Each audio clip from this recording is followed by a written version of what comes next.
Hey. Good morning.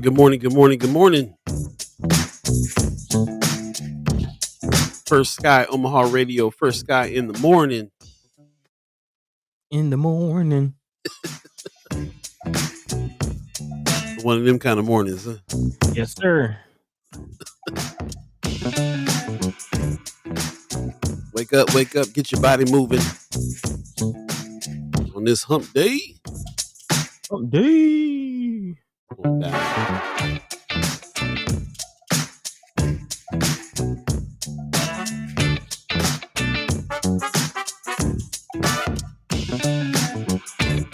Hey, what's happening? Chad Chimers, Ghost listeners, where you at?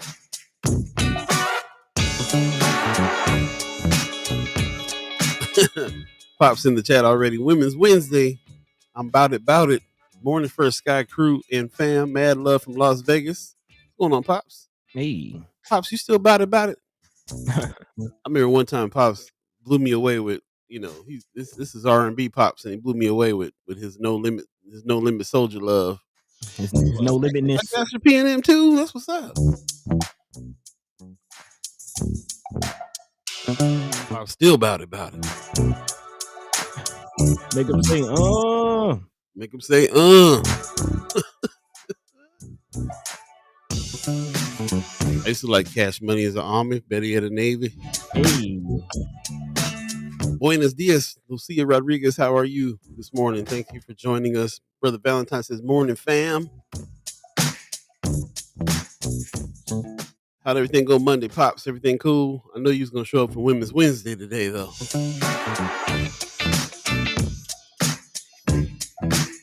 All right. It's getting cold out here, y'all. Snow on the car this morning. I don't appreciate it. I don't know why you cursing so early. We'll get it out the way.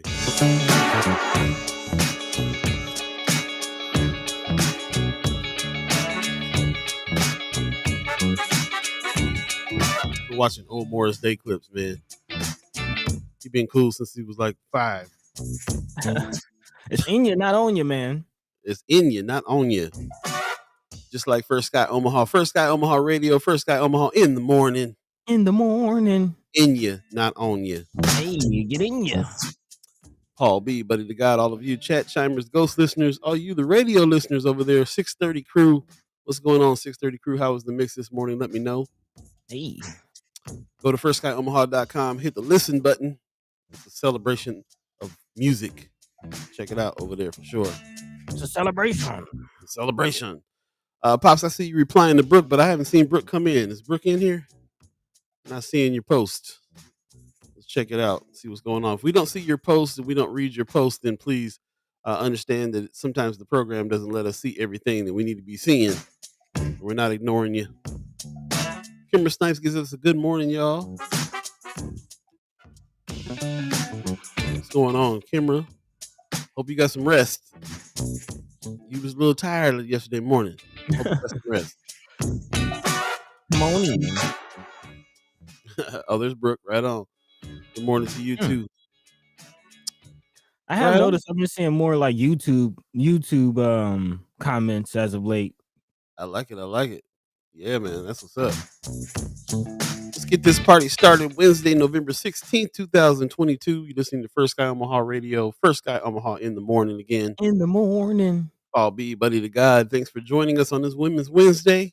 We'll start calling it Women's Wednesday. It don't need to be women. It's just Wednesday. Wednesday. We all here. That's what's up. We got our special guests that are coming in today. We'll be politicking with P. Precious McKesson. And Kimara Snipes will be seeing what's good in the hood.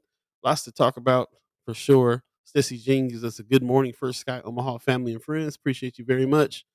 Love how everybody's so just courteous and stuff in the morning, man. It's nice to get all these good mornings on some days. I love it. Start the day off right. Yeah, that's what's happening. Okay. I'm seeing Brooks post now too. I didn't see the first one, but I'm seeing the second one. So I think we got man. Something funky going on with the chat, but we see y'all. yeah. I mean, the ones we see anyway. So Yeah.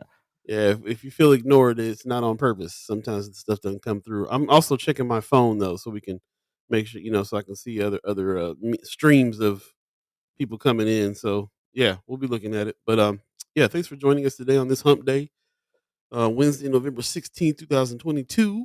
Hump day. Hump Yeah, Day. definitely cooling off on this side. I don't know. Maybe that has something to do with my blindness this morning. Kind of woke Yeah. up, yeah, on a little wrong side of the bed. Oh, okay. Yeah, Sorry to yeah, hear yeah, that, man. yeah. But we're here. We're here, man.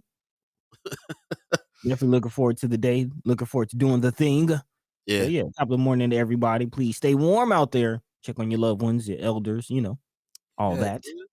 Look outside. There was flurries on the car. I said, no, Mm, not yet. Brianna Full says, good morning, y'all. Headed to Lincoln this morning. What you doing out there in Lincoln? okay. What's You happening? What's starting to happening? work already? Getting busy? This your first day? Let us know what's happening, Brianna Full. Thank you for joining us. Also, Wanda Lewis says, I had to reboot, wouldn't let me share or say good morning. Okay, so Hmm. yeah, there it is. Carolyn Jack said, I'm here, family. That's what's up. Okay. Going on, Purple Purple Heart. Man? Yeah. Thanks for joining us, man. I'm there too. I'm definitely a little bit. I'm not blah, but I'm definitely like the week has already been heavy, Yeah. and and my mind is turning to mush a little bit before the weekend gets here. So we kind of Man. work through the weekend is why like there was no break. We kind of just worked through the weekend, but it's not life ain't all about work. So I had a couple little things that happened this week that it was inspiring. By the way, Mama Okay. God says good morning, first guy. Good morning, Mama God. Thanks for joining us. Man, top of the morning. I invested in a old school 4-track like tape deck Hmm. because I got really into finding archive tapes, especially of my pops music and mine too from back in the day. And I finally pulled. I was been listening to pops music all this time, but I pulled out one of my tapes, and it's called tape number 7. Uh-oh. And boy, I had some bangers on it, bro. I It's a was cold like, Damie? it's a cold day me. I'm probably just gonna just redo all the songs and release just the whole tape. It, Man, it's even got my sister on there singing like a punk song and stuff like it's cold. It's cold. dope, So man. It's always nice to find those gems. it is. Man, I got a few cassettes laying around. What? Yeah, man, from like my first foray into recording myself and recording music. We had like the karaoke mic with the the dual tape deck, and we use the mic to record the instrumental on the tape deck and then play it back and record the vocals over that. Yeah, I got a couple tapes, like actual tapes, cassette tapes sitting somewhere. I forgot you're elder millennial. I thought I was going to explain to you what a tape was. I Come forgot you. on, man. Come on, man. Yeah. 90s baby all the way through, man. Yeah, man. I did some research on it. And I was like, if we put a mixtape out, I'm gonna put an actual tape out. There's people that are aficionados now of the cassette deck, so we have to do that. Man, they still make cassette tapes of like new albums. I met a cat out here who I'm finding out is very, very popular and famous within hip hop circles. My guy New Face. I don't know if you Yeah. heard of him. New Face, Mhm. man. He's a hip hop collector, hip hop hoarder, as he likes to call himself. And he's got a couple of new cassette tapes, like the new Pusha T Purple album, Purple tape. He got that in cassette signed. Like Ooh, he's got some gems, man. He's that's got dope. some gems, but cassette and then vinyl is still selling pretty good too, Yeah, man. So big yeah, time. it's still a thing, still a I thing. I got mad respect for young rappers that respect the culture, that reach back like that. Offset was one of them kind of cats too, man. Man, Just recipe. you know what I'm saying? Rest in peace. Oh no, You know, take off fast. I mean, I'm sorry, Take Off. Yeah, Take Off.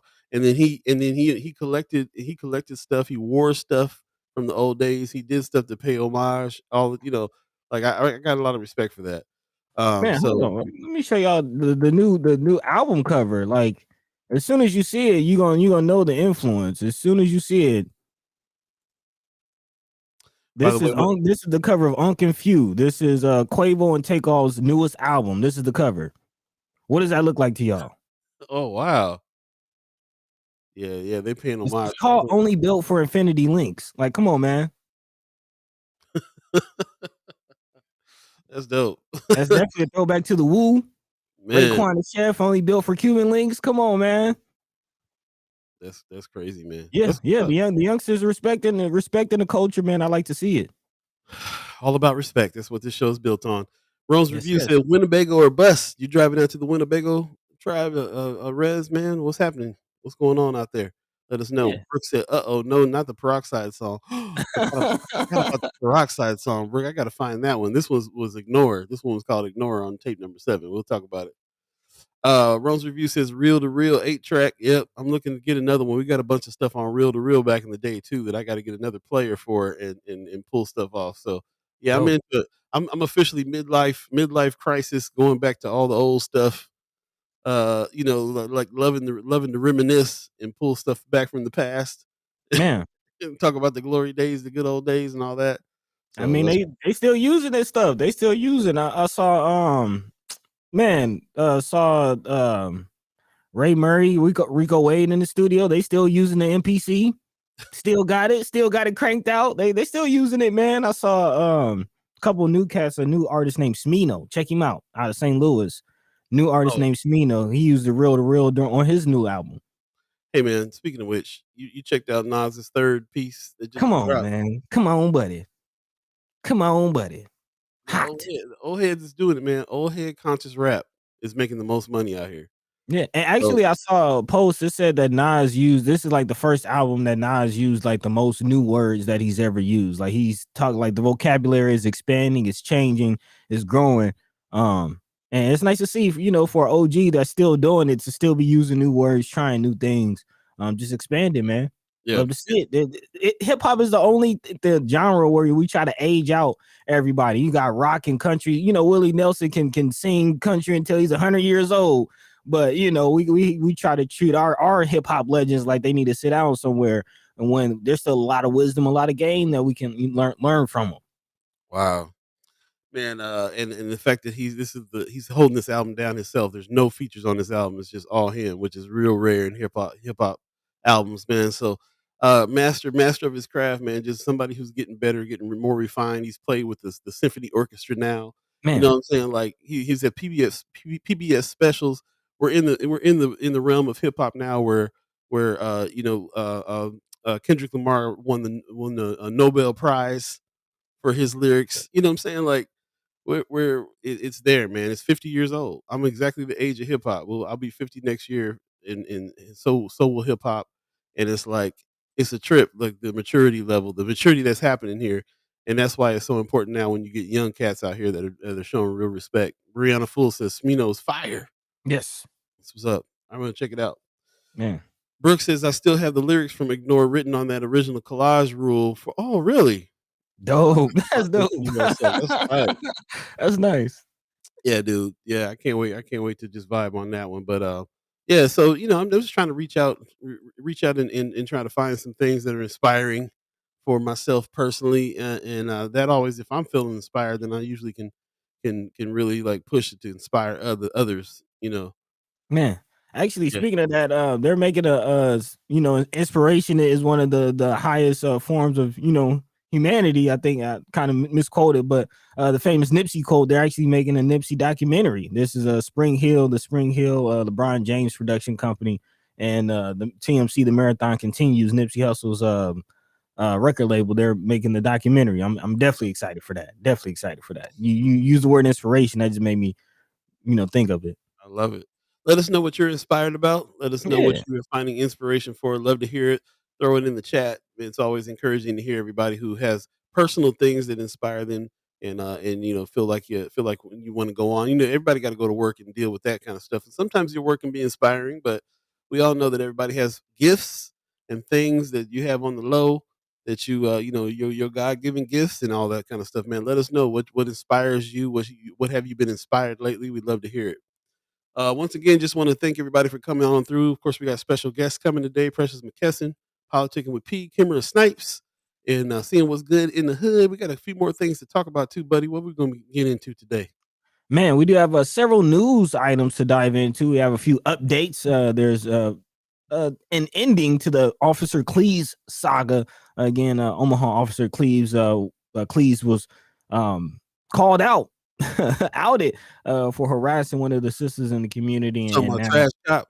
yeah, trash cop, trash cop. Okay. Yeah, that's what we're gonna call him, trash cop. And he has resigned. So we'll again talk about what all that entails and what's surrounding that situation, and give an update on that as we continue to look into that case. Also, speaking of updates, it's now being called a mass shooting. Of course, the incident that left 8 individuals injured, or actually 7 individuals injured over the weekend, and one particular young woman died, and now her family is speaking out, and we're just going to talk about that and a little bit of the media coverage surrounding it. That's always interesting when certain things are covered in certain ways. So yeah, we'll definitely talk about that. Also, looking at election results, we're still have results coming in. Actually, I think there's more results that's supposed to be announced on Friday, but we do have some information that we would like to share with you and dive into, and possibly hear what Precious has to say, as we're still again getting results in, and just wrapping our minds around what's next as far as the results, and what is to come from the results. Of course, Ricketts still remaining in power. He will not leave his seat, or will not be term limited, I believe, until February, and still making moves in the last final days of his governorship, looking at $5.6 million announcement that he recently made towards expanding broadband in the state. So we'll definitely talk about that. Also, another bag coming. Well, we kind of talked about it, but we'd like to talk about it more in detail. And we'll definitely again love to hear from some of our child care providers in the chat. Again, $66 million going towards child care providers, and a big shout out to Nebraska Providers Spot on Facebook. There is some information on how child care providers can get in touch with some of that information. Go ahead and apply for those stipends. So again, we'll dive into that. And of course, there's more information on student loan forgiveness. It may be still in trouble, and some Donald Trump things, as again we look into the next election cycle that's undoubtedly going to start up within the next months. It's not over, y'all. It's not over still. So 365, as Sister Snipe says. So we're going to get into that and more throughout the next 2 hours. Of course, if there's anything on your hearts, your minds that you'd like to discuss, feel free to drop that into the chat. Let us know. Let your mind be free, and most importantly, let your voice be heard. This is First Sky Omaha in the morning, about 17 minutes into the hour. So let's go ahead and get this show on the road. Paul Beeee Buddi3 Da Gawd, all of you, let's go. What's up?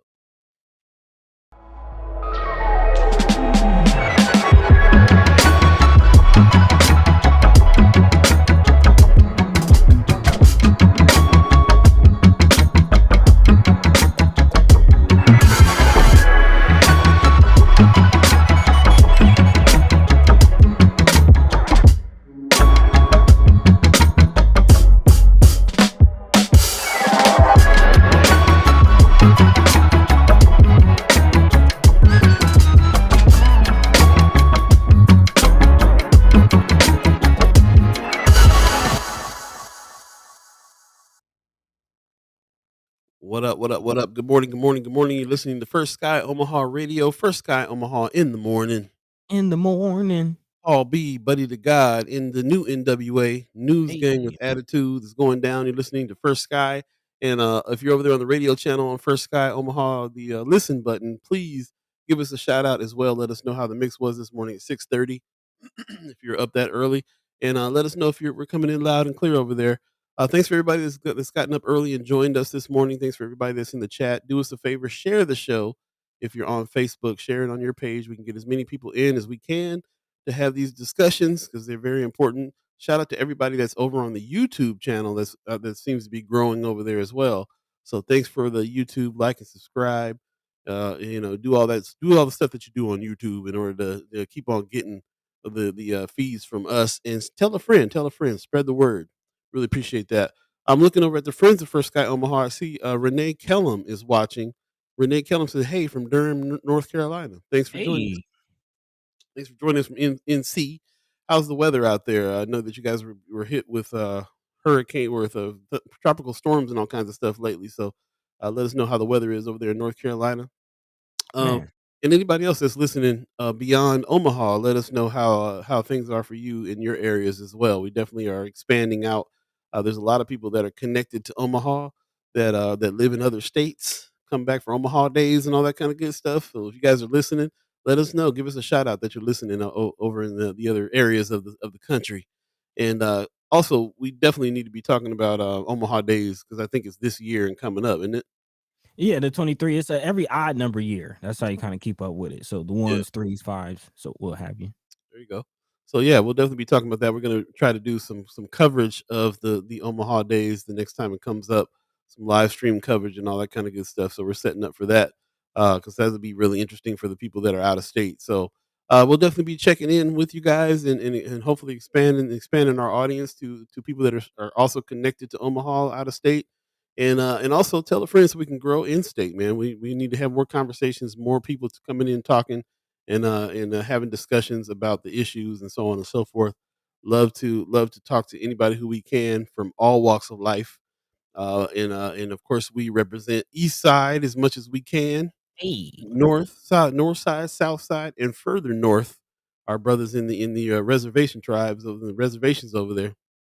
They're very north. They're really north. They're for man. real north. That's the for real north side out there. Yeah, and hopefully we can get as many people in these areas is having some conversations so we can tell our own stories and let people know what it is that we have to say and what we need and everything else here. So, thanks for everybody tuning in, joining us. Feel free to comment anything on your chest. Let us know anything you want to talk about. Let us know. Feel free to chime up, even if it's off subject, and have all the conversations we can have during this next couple hours. In the meantime, between time, we'll go ahead and jump into the stories. Buddy, what's on the docket? Man, we'll kick off today with the season's theme, following the money, following that bag, and continuing to look at what areas are being invested in, where the development is going, and what have you. So we'll start off looking at 168th and Shirley Streets near West Center Road. Apparently, there's more apartments. If you remember, we on Monday we talked about was it Area One? Yeah, Avenue One. Avenue One, out in West Dodge, and now there is yet another apartment complex type area being developed. This time, 168th near West Center, and this was approved on a 5-1 vote to rezone the area to clear way for this development by Omaha City Council. What's interesting about the story, though, is that residents in the West Omaha neighborhood actually fought developers on this complex. It is said to be a 192 unit apartment building, which was announced on Tuesday, saying that it would bring urban development into their cozy suburban neighborhood, which I guess the residents did not want. The 5-1 vote went past, allowing developers to put in the Rose Garden apartments. Developers argue that there is a demand and infrastructure in place to make the luxury apartments successful and that they'd be good neighbors. They also said the project is in compliance with the city's master plan, a major hurdle for developers to cross. Which again, we're still striving to look at that master plan and exactly where North and South Omaha falls in that. But that's another conversation. Of course, out west, hundreds of neighbors signed a petition actually opposing this development and even hired an attorney to argue the city council. Mike Mutowicz, the attorney, argued the project didn't fit into the city master plan for a variety of reasons. The half dozen or so neighbors who spoke cited traffic concerns, that the project is too big and that it would destroy the quality of life for current residents. I hope y'all taking notes. Right. Carol Goldie, who lives next door to the complex, says, so when we look out our windows, instead of seeing naturally wooded area or green space, we will be blessed with the view of a 3-story tall buildings, a concrete parking lot, and a commercial dumpster filled with trash. The apartments will cost between $1,100 and $2,600 a month. It's likely this project will go back to the council again on whether to approve TIF for the apartments as well. But I'm definitely paying attention, and this is very interesting how the community again banded together to stand up against the city and voice their opposition to this project. Even going as far as hiring a lawyer. I mean, that takes some organization.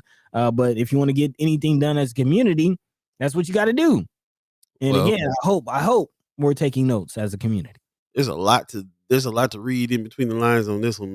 Yeah. The fact that they have a cozy community out in those areas and don't want apartment complexes, thinking that there's a certain element that will come with those apartment complexes, Hmm. um, and so on. Yeah, there's just so much to read into that, and also that they did all this fighting for it and lost. This the apartment's still happening. So you Substantially. you can band together as a group of people and put your money together and hire a lawyer and still lose to the city's plan, which Hmm. which tells you how powerful the city's plan is. And how it's like the city's plan is like a bulldozer. Who's making this plan? Who's what I'm saying? Wanda Lewis says city council voted for a 6-1, 5-1, but yes, 5-1. lopsided. Wow. So that's heavy. There's a lot to read into to this, and also like Buddy said, take notes because when we're upset about these apartment complexes that are coming up in our neighborhoods and stuff like that, let's see what other people are doing and what's being done about it, and the reasons why.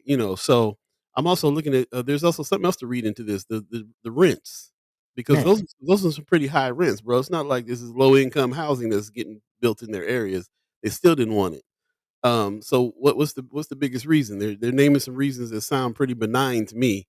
Oh, we Hmm. we we want our view, but now we're going to look out on the 3-story building. Like what's the real reason why you don't want these apartment complexes in your area? What's the problem here? What's the deal? Because if you got rents that are like $3,000, what did you say the rents was? Like it was like a It was between 1,100, so $1,100 on the low end, and 2,600 on the high end. 2,600 a month for an apartment. What and they're calling them luxury apartments. Like Yeah, yeah, yeah. what's y'all It's a tripping on? luxury complex. Like what you tripping on? What's the problem? What's the real problem? So lots to read on this. This is the reason why we pulled it up. We were just like, this is too interesting. There's too many things to read on this. That could be some parallels to the same kind of thing happening in our areas. Mhm. Kimara Snipes says the power of neighbors. Yeah, neighbors getting together and pulling together and doing something, man. But like I said, in this case, they did not they did not win the fight. So that's something to say too. She says you can lose, but you don't stop. And we have a weak city council. Mm. Interesting stuff. There you go. There you go. And again, there is more conversation to be had. As the article ended, it is likely that the project will go back to the council again to approve TIF, which is also an interesting thing to read into with this, or whether or not this project will get TIF. We will see whether or not the residents will push back against that. We will see, because that could be interesting too. If this project does not get TIF, maybe that's what it needs to go forward, or maybe that's a tax break. Ooh, That could be another way that they combat that. But it's very interesting how the neighbors banded together to make this happen, or at least to try to make this happen. And is this the type of things or the type of activities that a neighborhood association or alliance, is this the type of activities that they will be doing on behalf of the neighbors, Kimmer? that's a good question. Definitely let us know about that. I mean, that's what I'm reading on this too. There's a power in the neighbors getting together and banding together, putting their money together, putting a lawyer together to Definitely. do something. And they're definitely made the headlines for that. Jumping in the chat real quick, Wanda Lewis says they said their schools are already overcrowded. So one of the reasons why they didn't want a whole bunch of new families to come in there. Hmm. Um, which is kinda interesting too, yeah. Also, Gwen Easter gives us a good morning. Good morning to you, thanks for joining us. Also, yeah, Kimber Snipes is letting us know about that. Linda in Chicago says, "If you wanna keep your view, you never buy a house near an empty lot that can likely will be developed." Um, it's a lot it's a big action they're taking here over views. Like, give me the real reason why you don't want you Hmm. gotta try to find something that's going on. Okay, here's some information. Brianna Full says, North Omaha has its own city plan called Forever North. Yeah, we know about that. She says Manny Cook led the development of it. Yep. But there's an overall Omaha plan also that this I think Omaha North or Forever North is a part of, but it just also goes to really show you like how tough their plan when they put the plan in place. Who puts the plan in place? Who's responsible for that? Is that city council? And then if you can't get around city council, then you can't make no moves if you got a lawyer or not. Sounds like. Yeah. And I am curious, is the Forever North plan, is that separate from the city's master plan? Um, oh, how much, if North Omaha has its own plan, is there buy-in from the city? Or is it just being treated as, Northside has their own little plan, but the city has its master plan and that's priority? I thought it Or was or all is there Yeah. I don't know. It maybe is. I'm asking. Yeah, I don't I know. thought it was all in the same plan, but yeah, let us know, Brianna Full, if you know. Linda in Chicago says, "Isn't that another J Noodle project? I think it was started a few years ago. Not sure about who J Noodle is, but interesting." Yeah, Brianna said it's part of the master plan. Okay. Okay. Wanda Lewis also brought out to include letters. They had over 200 opponents, and city council still approved. So it's like the neighbors can tell you what's up. Kimara Snipes says neighborhood associations are really just products of community organizing. It's about identifying an issue. Yeah. So you can do that and bring 200 opponents, letters, people signing stuff says they don't want this, and you still got to win over the city council in order to get that to change anything on that. And it's not. It feels like they're going to lean towards development more than anything else. Ghost Listener 402 said, "Is there any community buy-in?" I'm Good guessing you're question. referring to the North plan, the Forever North plan. Oh Ghost yeah, listener. are you Let talking us about know. that plan? Yeah. So very interesting stuff, man, to decipher. This is why we do this, bringing these articles up, reading between the lines, just it's Man, interesting stuff, right? Kimber Snipe says you can lose, but you don't stop, and we have a weak city council. That's her personal opinion. Wanted to make that clear that she said that.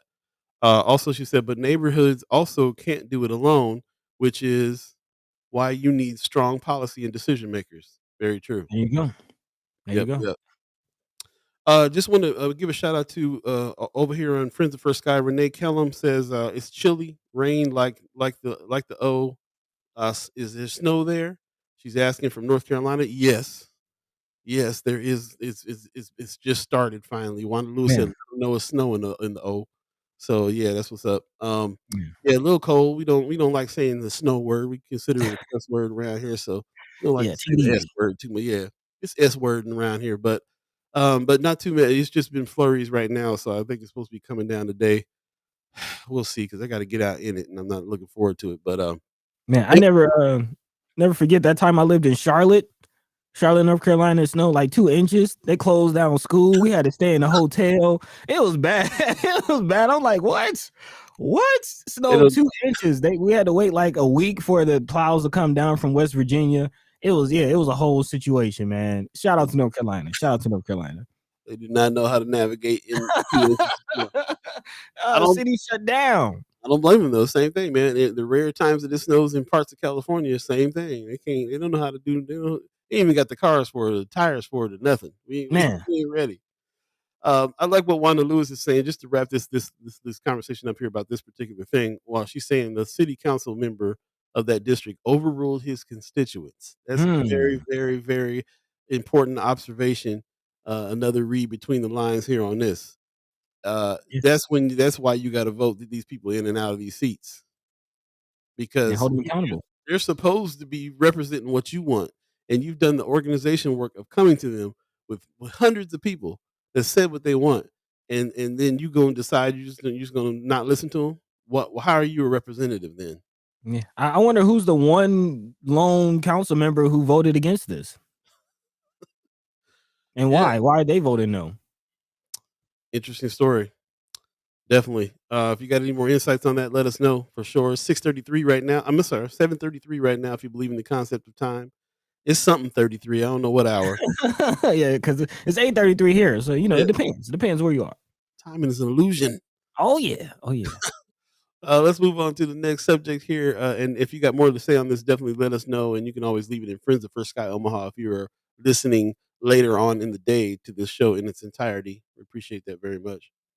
For sure, for sure. Well, continuing to follow the bag and other news, and see we have Miss Gwen Easter in the chat, so definitely would love to hear from her and any other of our child care providers in the chat because this is good news, right? Child care workers and providers in Nebraska will be able to apply for financial aid through a $66 million program. The state of Nebraska will kick off next month. We recently talked about this, but again, reminding y'all again, go ahead and apply for that if you are eligible. The money is coming from the federal COVID-19 relief aid. So more money, more bags aplenty coming into the state. And according to Nebraska Department of Health and Human Services, the intent is to recognize and reward childcare workers repay student loan debt, and expand access to quality child care services. DHHS will be holding virtual information sessions for potential applicants this month, and the application window will start on December 5th. Or excuse me, you can apply now, but applications will be accepted starting December 5th. There we go. Jeff Powell, who's the department spokesman, said the pandemic exacerbated the child care workforce shortage that started even before COVID-19 struck. So again, one of the many things in society that COVID-19 only made worse, which, according to him, caused an issue for parents. Says forced them to make tough decisions, such as one parent leaving the workforce. These funds that we received from the federal government are to try and help that situation. The program will include stipends for current licensed child care providers and their staff, and student loan repayment grants for child care providers. The amount of the stipends and grants are not available. However, again, the application is available. As a result of the pandemic. Again, Nebraska's early childhood providers have experienced income reductions, rampant staff turnover, difficulty hiring staff, and an ability to offer sufficient pay to their staff that they do hire. As a result, many child care providers have been struggling mentally, physically, and of course, financially. The main example on top of that is the health saga and health situation that our own Miss Erica Felt is dealing with, having to close her child care center. So again, that's just one example that I'm sure many are dealing with.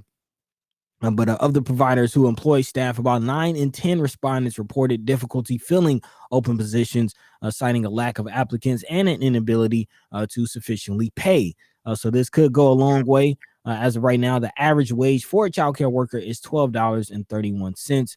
And in 2/3 of child care providers who employ staff all experience turnover. So again, very difficult, very rocky for our child care providers. And through this, Paul and I'm sure, have learned more about the importance of our child care providers, and just how big of a domino effect it could have if we were to lose that entity within our community. So, and we've already witnessed that. We got Gwen Easter in the chat that has had to shut down some of her facilities because of other bigger facilities coming in, moving in. She talks about this all the time, and lack of resources for our neighborhoods, our neighborhood child care providers. So, shout out to Miss Erica Felt who put that Nebraska Providers Spot page together.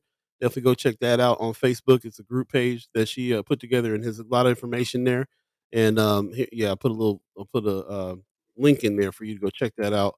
And there's people offering this. If anybody needs help with applying for this, you can definitely hit Miss Erica Felt up, and other folks that are in Friends of First Sky Omaha that are offering for help as well, to help get your hands on some of these funds for real. So yeah. the money's out there, and it's supposed to be for this, and nobody needs it worse than our local child care providers, our small business child care providers that are around.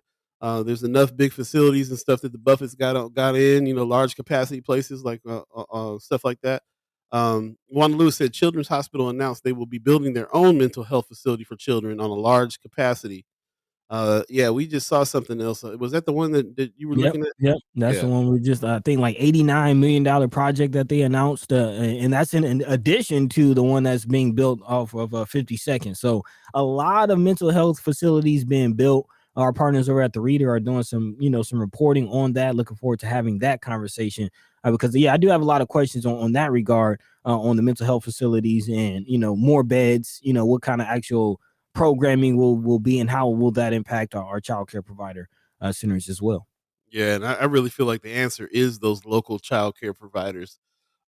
People in the neighborhood, that know the families, that know the kids, that can help nurture the kids, and make it so that there's not a whole lot of mental health facilities that need to be built Man, because of people getting the care that they need, and not just the children getting the care, but a holistic view of how to help the family as a whole help the child. You know what I'm saying? So, and I mhm. don't see how that can happen other than our local child care providers and parents working in tandem together, and being from the same tribe, in the same Village. they said a village, exactly. Yeah. Mhm. So They say it takes a village to raise a child. So, I'm definitely all for in-home child care providers. that are doing their job, correctly and things like that. But yeah, we definitely need it. And again, if you are an in-home childcare provider and you feel a little discouraged from applying for this because you might not be a larger center or anything, apply. Go ahead and apply. Again, the Nebraska Providers Spot has a lot of information. I urge everyone to check that out. But this post, it says, I strongly encourage all in-home childcare business owners and center owners and or directors to attend an informational session to decide for yourself if this is for you. So that link that we applied or posted in the chat, that is for that. You can apply there, go there for more information. And again, check out this information session to make sure that it's for you. Don't just disqualify yourself before you have a chance. Yeah. All right. Well, there you go. Following the bag again, following the money. There's money available, and hopefully we can get it in the hands of the people that need it the worst, the most in our Man, neighborhoods. And because there's nothing like having good childcare in the area that you're at. It's a like Buddy said, it's to open our eyes up to the to what's going on here with that world. It's tough to do anything if you don't have the proper childcare that you need. I mean, Everybody can't just stay home with the kids. man, and I'm dealing with that firsthand. Still, luckily that I can stay home with the kids and still provide and do what I have to do. But I can only imagine, what other opportunities could open up to me financially, work wise, had I, had childcare that I could afford and trust out here. So And trust, right? yeah, that part. So yeah, man, big shout out to all of our childcare providers. Providing a very very essential service, and we appreciate you. Yep. Let's take a quick break. We'll come back and jump into some more subjects real quick before our special guests come on. We'll be looking at talking to Precious McKesson, politicking with P, and then a little bit later on, we'll be talking to Kimara Snipes, seeing what's good in the hood. So stay tuned for our guests, and we'll be right back. You're listening to First Sky Omaha Radio, First Sky Omaha in the morning.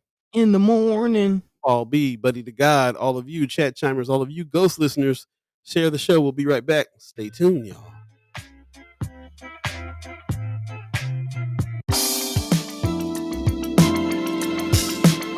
That's what I was trying to play.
Welcome back. You're listening to First Sky Omaha Radio, First Sky Omaha in the morning. In the morning. Paul Beeee Buddi3 Da Gawd, all of you chat chimers, all of you ghost listeners, thanks for joining us. Share the show. Let's get as many people in talking about these subjects as we can. Also, just to let you know, it's about 7:43 right now, if you believe in the concept of time, that is. And we're expecting some special guests coming in, Precious McKesson, and then Kimara Snipes a little bit later, put some respect on their names. Shout out to Gwen Easter, put some respect on her name. She says, thanks for supporting childcare providers and speaking on our issues that are affecting the childcare industry. Yes, appreciate all of your input and all of the input from all the childcare providers here. This is not a subject that we would have probably just jumped up and started talking about. So it's definitely because of y'all that we're talking about it. So thank you for you speaking up on these subjects and letting us know how important it is that we support our childcare providers. I really feel like it's when I think about it, man. When I think about like where's little man go when he got to get watched? Well, he go to grandma's house. You know what I'm saying? And he go, you know what I'm saying? It's a So luxury. yeah, it is. It's too bad that it's like a luxury that he's able to do that, and not have to go to outside childcare provider, because where where would he go? Well, I would be looking at neighborhoods first. I'd be looking at my neighbors, people that I know, friends that have facilities. I'd be looking at places that I can trust. Number one. Number two, I'd be looking at places I can afford. I guess number one would be afford first, trust second, unfortunately, Yeah. because of how wild the prices are and stuff can be. But you're looking for somebody that you trust, that's a neighborhood, that's in the hood. Their prices are going to be lower anyway than bigger facilities and stuff like that in other areas. So it's like, yeah, man, if you don't support that small business these are some small businesses that we need to be supporting in the small, I'll say small to mid-sized businesses that we should be really, really supporting in our neighborhoods, because it's almost like little neighborhood associations. Mm. Child care centers are baby neighborhood associations, really, if you treat them right, from what I can see. So that's what's up. Ty Williams gives us a good morning. Appreciate you jumping in as well. And looking over here at the Friends of First Sky Omaha page. Thank you guys for joining us over there. If you want to comment and join the conversation, come over to the First Sky Omaha page on Facebook. That's the main page, the main business page on Facebook, to jump into the chat and get your chats read off on there. There's not nobody can really see you guys over here on Friends of First Sky Omaha when you post. So join the conversation over here with us, and spread it around. Tell a friend, share the show. In the meantime, between time, we'll jump into the next subject before our guests come in. Buddy, what's on the agenda?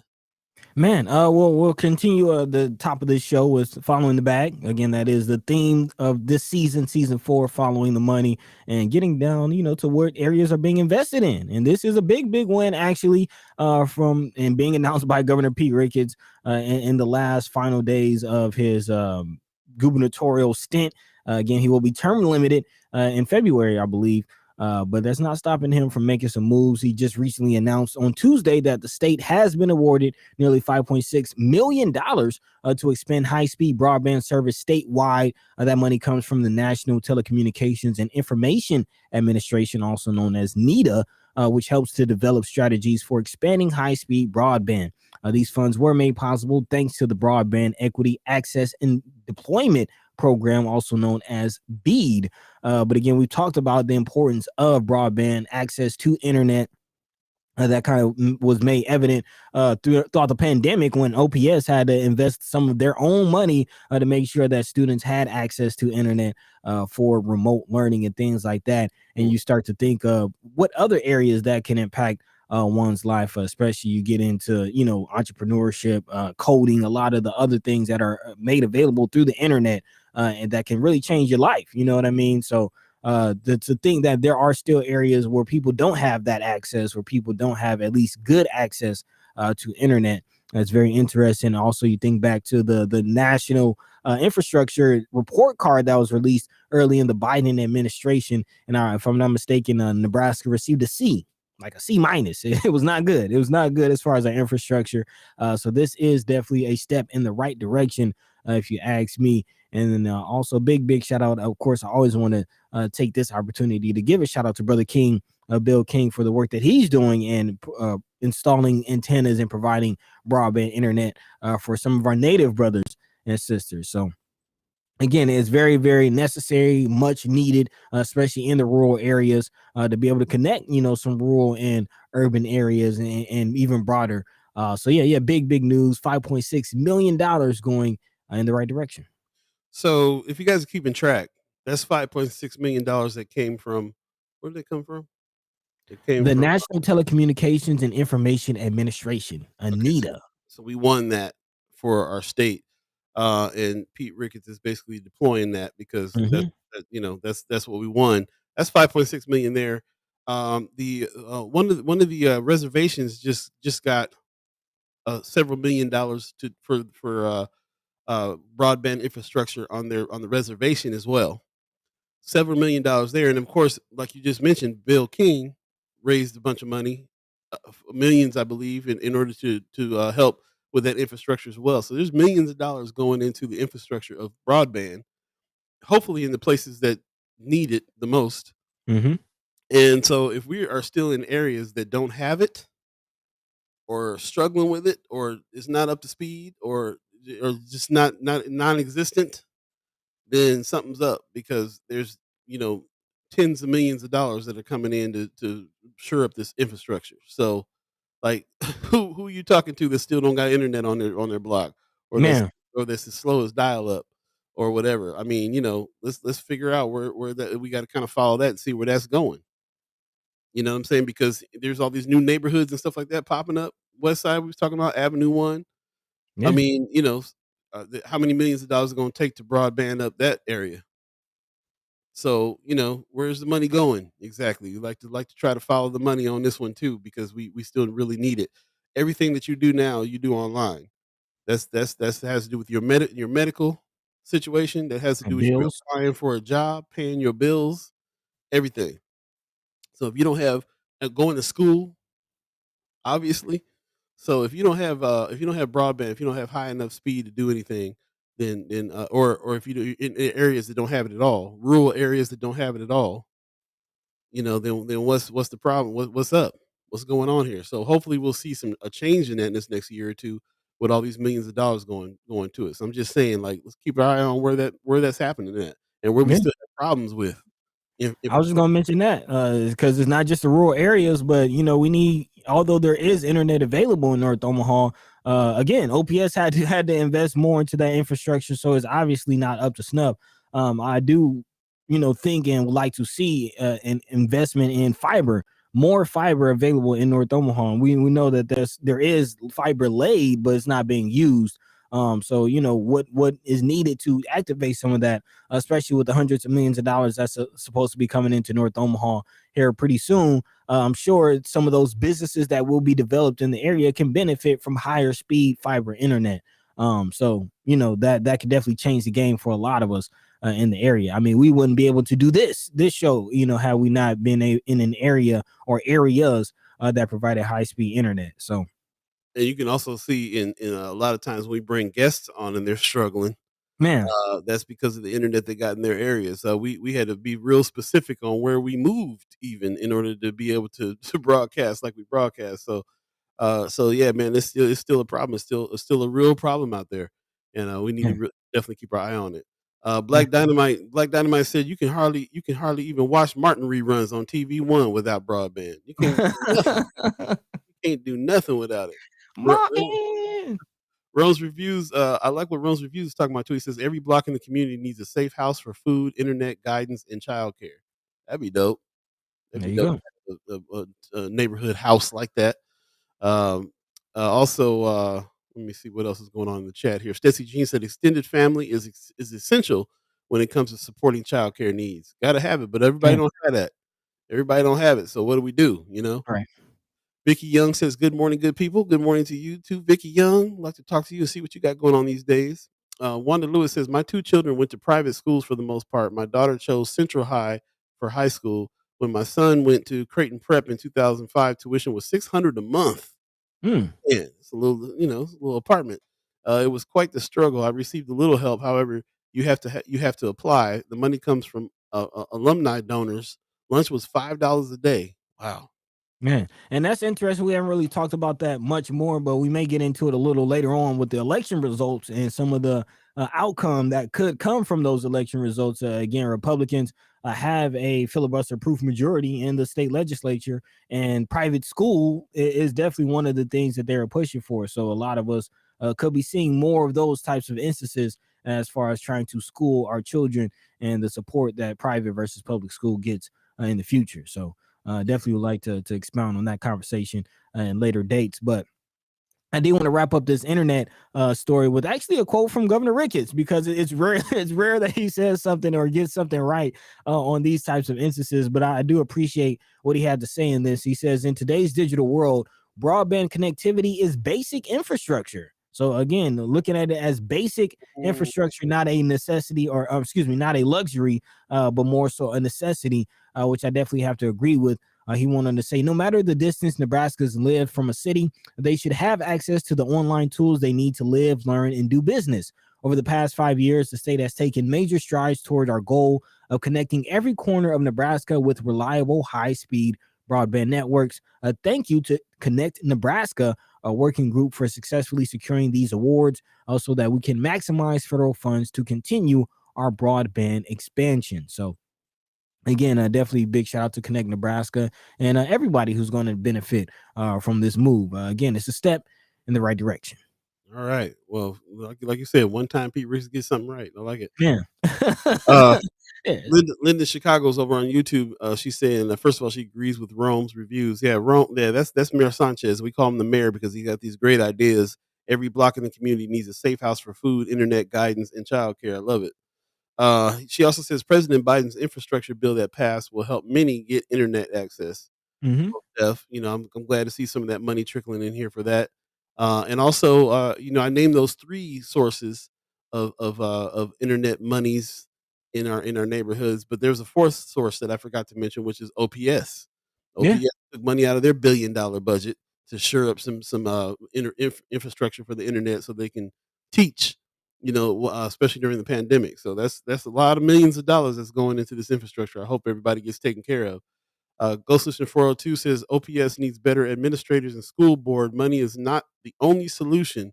Very true. Hopefully, we got now that Brianna Fool is in. Hey. She's on her way up to Lincoln now, so hopefully, we'll see what's going on with now that we have a little change, some change there in the board. We'll see what's going to happen. Marianne Williams says I posted an article in Friends of First Sky some time ago about how internet companies throttle speeds in certain neighborhoods. If Yep. that's happening, it will require council or legislative involvement. Definitely happening. We learned that from Senator Carol Blood. Put some respect on her name. She told us a lot about what's going on with the infrastructure. They actually have fiber laid in a lot of our neighborhoods, and they just won't turn it on because they're kind of a monopoly a little bit. Cox and CenturyLink. So Yep. a duopoly, if you will. So they can choose what neighborhoods they want to do things on, and so on and so forth, which is unfortunate. Yeah. It's unfortunate that they have decided to do that. They have some kind of cost ratio thing where they're like, well, people in this neighborhood can't afford the higher speeds, so it's not worth it for us to turn it on, or it's not worth it, whatever they have decided. And I don't see how that could be the case. Personally, I think there's more to it than just them trying to have some kind of cost analysis. But who knows? Who knows what's going on with it? But there's infrastructure there. There's also this next move that we learned from Senator Carol Blood, put some respect on her name, that the broadband is going to move to the satellite soon as well. So Hmm. it'll be coming from the satellite broadband in certain areas. So there's some infrastructure that got to be set up for that, but a lot of it's already laid. It's already there. Just not using it. Yep. So and remember, speaking of that duopoly that you mentioned, there is some competition that is coming that's causing quite a stir with Google Fiber coming into the area. So yeah, we don't know how that will impact or what, who will have the access to that service. So definitely looking forward to that. And also, it is important to note that this grant that the state just received is only a 1-year grant, which will start on December 1st, 2022. But after this initial year is complete, Nebraska can apply for $7.2 million more in funding over the next 5 years to implement a state digital access skills and opportunities grant program. So there's more funding that could come in, could go toward some of those funds and some of those access and infrastructure. So we'll continue to keep our eyes open on this. And again, it's all good news. It's all good news. Very much so. Linda in Chicago says, yes, free. It has become a necessity, not a luxury.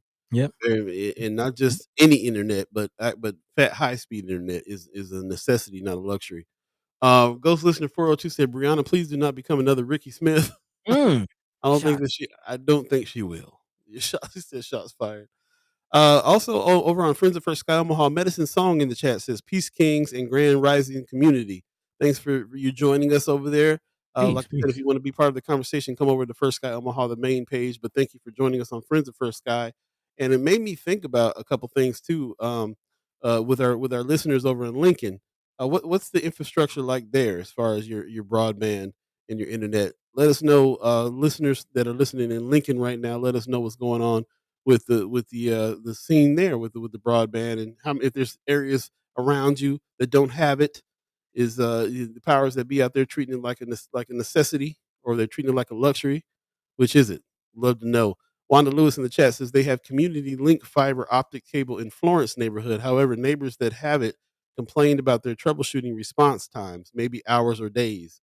So Mm. another part of it too, man. They got to think about the infrastructure of service when it comes to these lines and who gets the service first. We know when we get blackouts and stuff like that, which sides of town come back on quicker than others all the time. So those are some things to consider too. It's not just the lines being laid. It's not just the internet going out over the lines, but it's also the infrastructure of the service when things go wrong on those lines that they need to shore up as well. So anyway, yeah, we'll keep our eye on this, and thanks for all your comments. We'll definitely keep let us know what's going on in Lincoln, and let us know what's going on in anybody who's listening. Your neighborhoods. Do you know of neighborhoods that are still have very very slow internet or no internet at all? We'd love to follow the money and see where some of these millions of dollars are going as far as infrastructure is concerned, and how that fits into their master plan. Definitely. 8 o'clock right now. If you believe in the concept of time, you're now in the second hour of First Sky Omaha. First Sky Omaha in the morning. In the morning. I'll Beeee Buddi3 Da Gawd. All of you chat chimers, ghost listeners, thank you very much for joining us. We're going to take a quick break and come back in with our first special guest that's waiting in the wings. So stay tuned for that, and we'll be right back. Again, you're listening to First Sky Omaha Radio, and thanks for joining us. Stay tuned. Don't touch nothing.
Welcome back. You're listening to First Sky Omaha Radio. First Sky Omaha in the morning. In the morning. I'll Beeee Buddi3 Da Gawd. All of you chat chimers, you guys are chiming up about some other companies. I like hearing this. Brother Valentine says we have some smaller internet providers coming to the Bellevue area to break up Cox monopoly on internet. That's what I like to hear.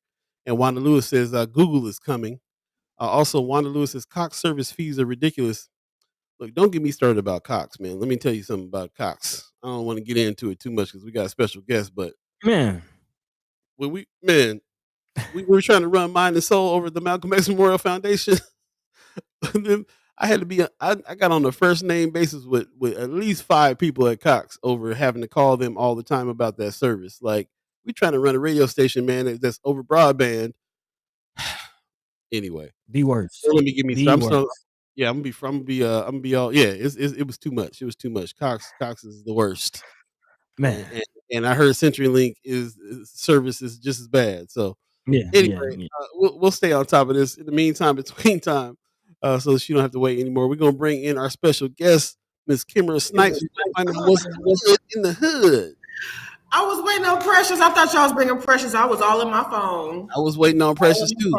I'm sorry. I was actually looking at my notes from the Malcolm X stuff from the opera and that weekend. Hey, you got that Sky Rejoin on. I need that shirt right there. Hey. Yeah, it was. Let's do. I'm sorry that I didn't give you some warning about that. We normally would have Precious on first.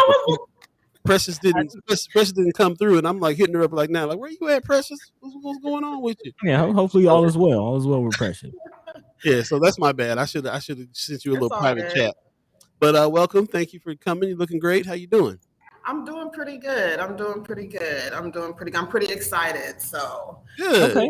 I am. I'm feeling really good. Even I'm still waiting on some numbers that come in Friday about a certain race I've been paying very close attention to. Yeah. I've been, I told you, Paul, been diving into some numbers and things like that, which, could have some people sad, which I would understand. But overall, just thinking about the future of organizing, I'm pretty excited right now. Okay. Yeah, this is a complete, 180 since last week when you were kind of down, following the results. So I'm loving to see the change. What specifically has you so excited? Well, first, I tell anyone I need at least 24 hours to process. Always. Right. So because I have a 24-hour rule, I don't like to comment on things. If I get angry within 24 hours, I just have this 24-hour rule, give myself some time to think, because I might realize I was wrong or just anything. That's good. But very well. At work, I really feel like, and I don't want to offend nobody, but I feel like God has really blessed me. And I've been having a lot of complaints I've been involved in politics in Nebraska a long time, y'all, literally since like 2006 with the party. And I've had a lot of complaints, which are rightfully so. And that's no attack on anybody at all. It's just that, when you really care about your community, you go hard for it. That's just what it comes down to. And so I really believe in organizing. I believe in organizing at the neighborhood level, at the ground level, and all of that. And I've been with my job, Nebraska Civic Engagement Table, since it'll be 4 years in January. And I started off really just small, just part-time.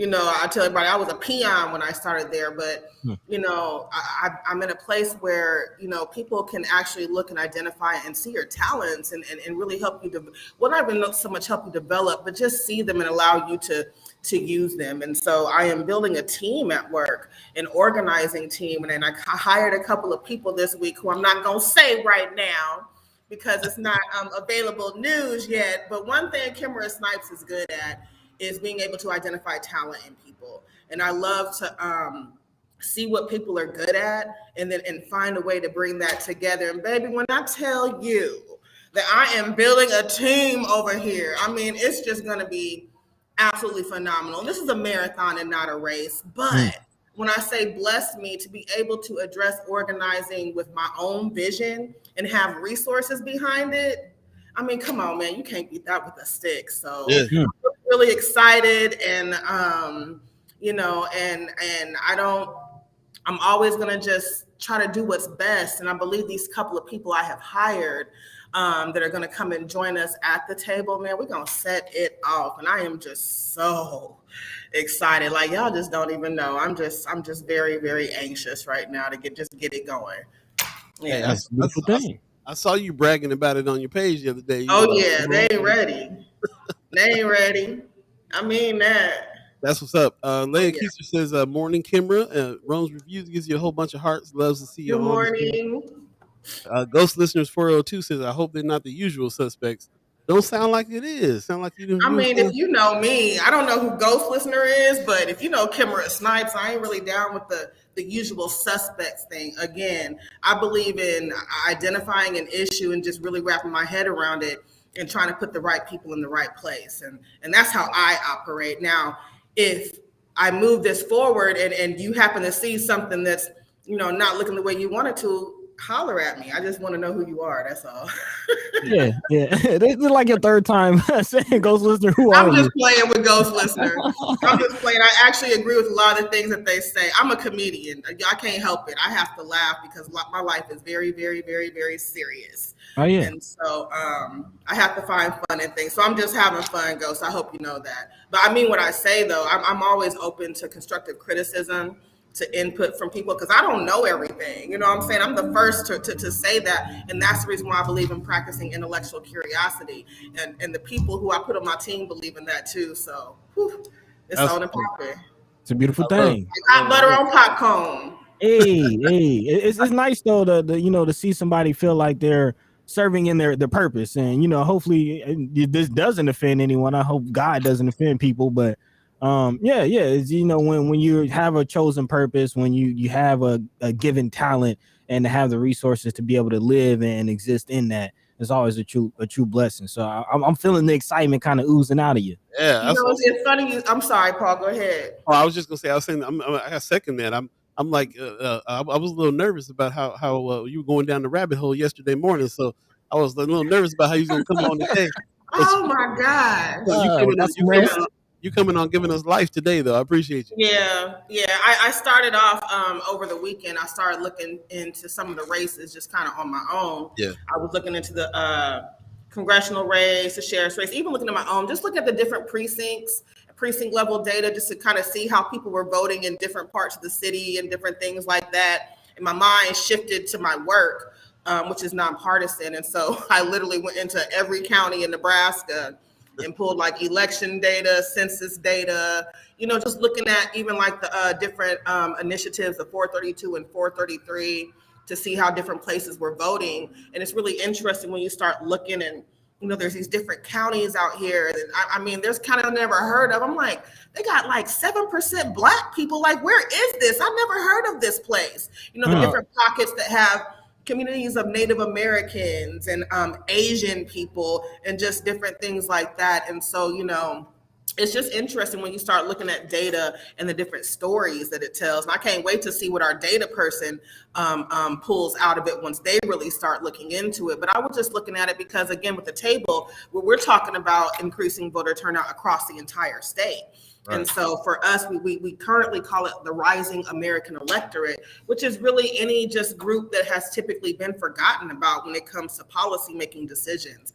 And that's the reason why I'm interested in data across the state, because I want to know, where people are. Yeah, North and South Omaha, East Omaha is near and dear to my heart. But as I go out into rural Nebraska and learn more about these communities, it's like, wow, there's a lot going on out here that also affects people of color. And yes, we exist outside of Nebraska. I mean, shoot, y'all know I'm adopted, and even my own family history that I've been researching, my people in Nebraska, I mean, my grandfather was from Hastings, Nebraska. So, I mean, we exist out here, and we have existed out here for some time, and not just us, but many other communities of color. And for us, Rising American Electorate isn't even just about skin color. We also look at single women and young people and different blocks like that as well. So yeah, there's a lot happening in Nebraska, and it's not just everybody looking like Pete Ricketts out here, right? So we want to make sure we're reaching all those people, and I want to know where they're at. So we got a question. Ghostface listener 402 says, was there an increase in North Omaha voters voting? You know what? I'm not trying to upstep Preston. So Preston Love puts together these reports after every election. Okay. People may feel however they want to, but Preston puts these reports together, and I love them. And he called me the other day, and North Omaha voter turnout was, in my opinion, horrible. It was like 29%. We're talking about District 2 around here, which is when I say District 2, I mean like North Omaha, basically. And so it was 29%. And Preston, he's been tallying all those numbers, and he's still diving off into the data. But yeah, that was very, very low. And so this is a marathon and not a race. And I recognize that we have people in positions now that weren't in those positions when we had, our previous general election. And so I recognize that, there's a lot of work to be done, and people get that. But North Omaha turnout was low. The numbers don't lie. And we recognize that, we have to do things differently, which is another reason why I'm so excited to be able to have resources to really think about organizing in a really strategic way, especially when it comes to these marginalized communities, which includes East Omaha. Now, I'm sorry, I was looking up the questions. That's Paul's supposed to do that. Stepping on my man's toes. Because it's not stepping on my toes, but you get distracted from your point when you start reading other people's stuff. So I'll handle it for you. But I was just going to say, isn't 29% higher than previous years?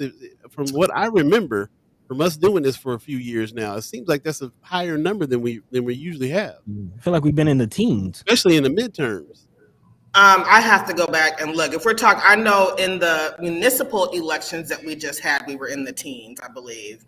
I have to go back and look at 2018 numbers. I don't know specifically, but when I hear the number 29%, I just think low. I mean, overall it is, but like we're looking at incremental increase as well, though. Because we're working on trying to get the word out, but I remember us being in the teens for every time. Yeah, but I also remember 2008 and what those numbers look like. So I know what our ability. I get it, but that also speaks to ability, and it also speaks to messaging and interest, right? People were interested, so it brings you back to the question of how do you get people interest? I was talking earlier about how neighborhood associations are really just like a product of organizing, because what you do with organizing is you identify an issue. The issue back then is, people wanted a black president, right? And that was an issue. People can get behind an issue, and there are a lot of issues in Omaha, Nebraska, in Grand Island, Nebraska, in South Sioux City, Nebraska. There are a lot of issues we can organize around and really, really increase people's interest. It's just, it's more than a one person job. It's going to take everybody to do it. Yeah. Ghostface is asking, given the results, do you guys meet with the party directors to discuss this? So I don't know who you guys is. I can only speak for Kimara Snipes. I know I reached out to some folks over the last few days, and I was like, yo, we need to have a conversation.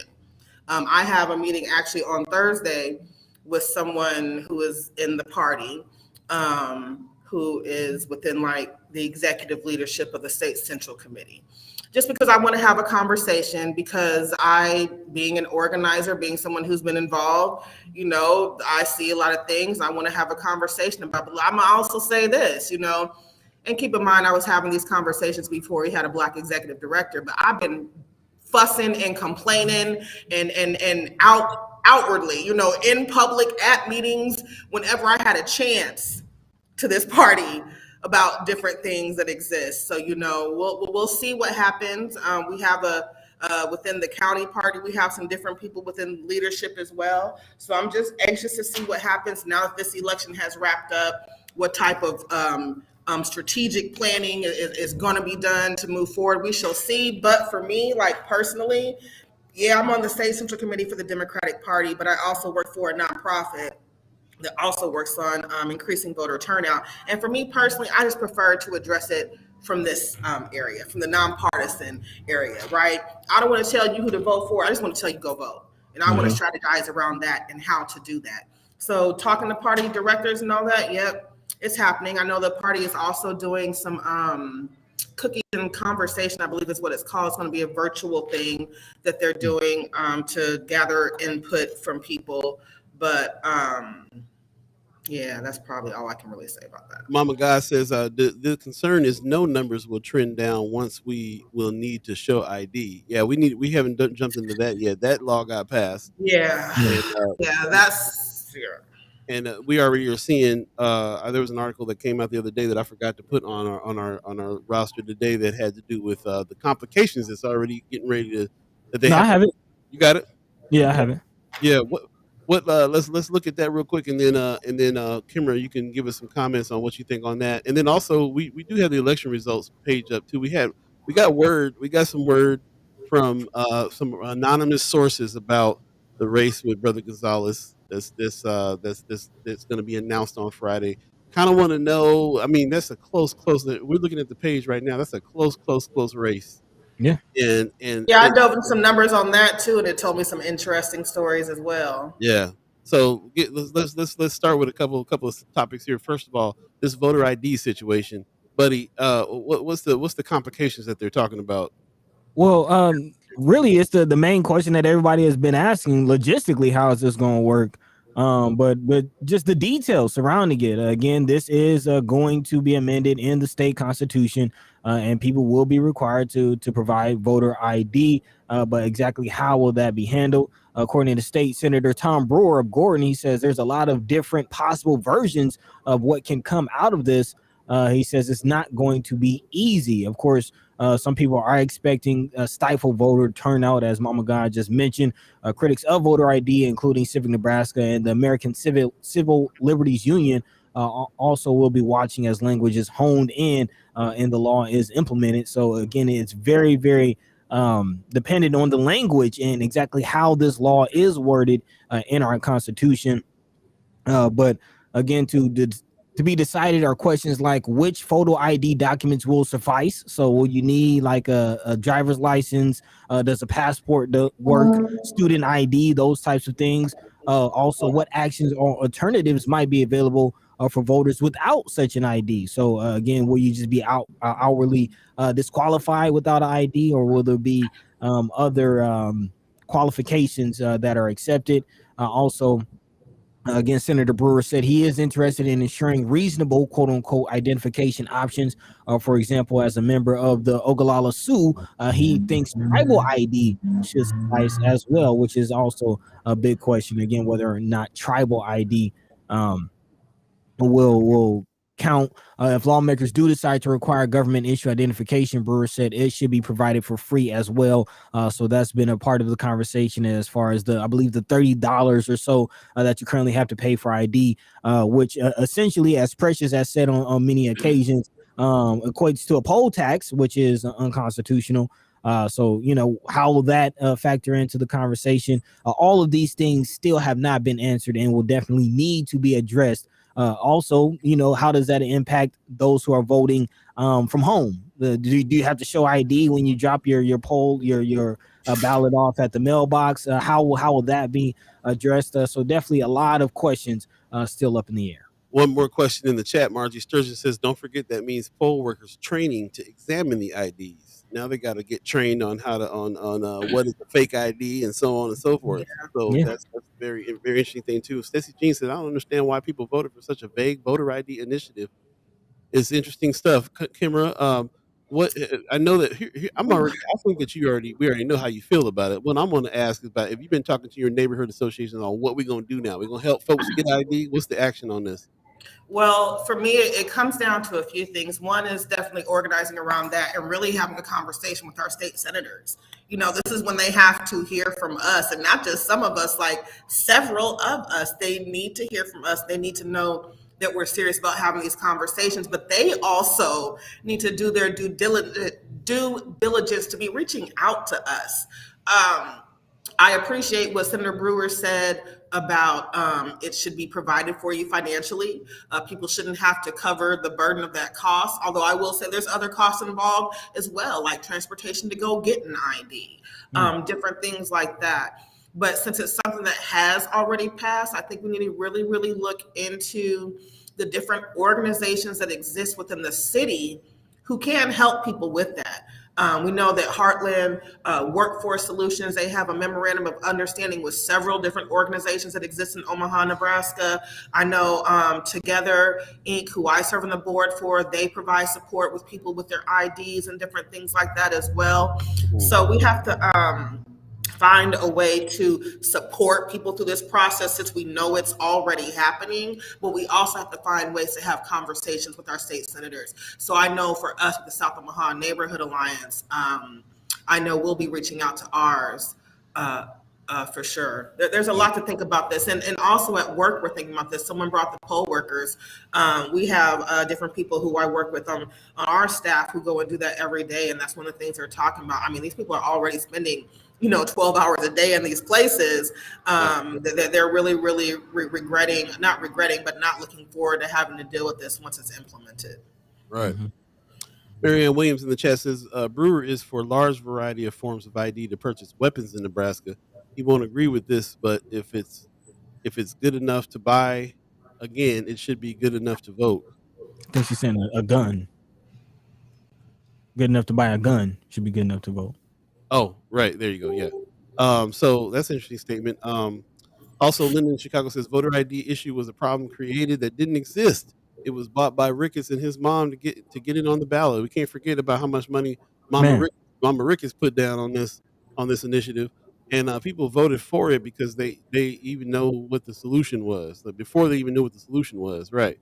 Yeah. Well, that's the power of misinformation too. Again, I know people personally, and this is where I disagree with certain people within my own party because they had strong feelings about people who were collecting signatures. But there was a lot of misinformation out here. There was a lot of disinformation out here, packed on top of people who were already dealing with poverty and everything else. So it goes back to also, what I'm saying, and it wasn't just, Ricketts and his mom. This is happening across the nation. Yeah. So this is telling you that there are a bunch of people who got together strategically and decided to do this everywhere. We have to think and be more strategic with everything we're doing. I agree with you, Linda, in what you're saying, but we also have to make sure that all these different communities are getting the right information, and it's tough.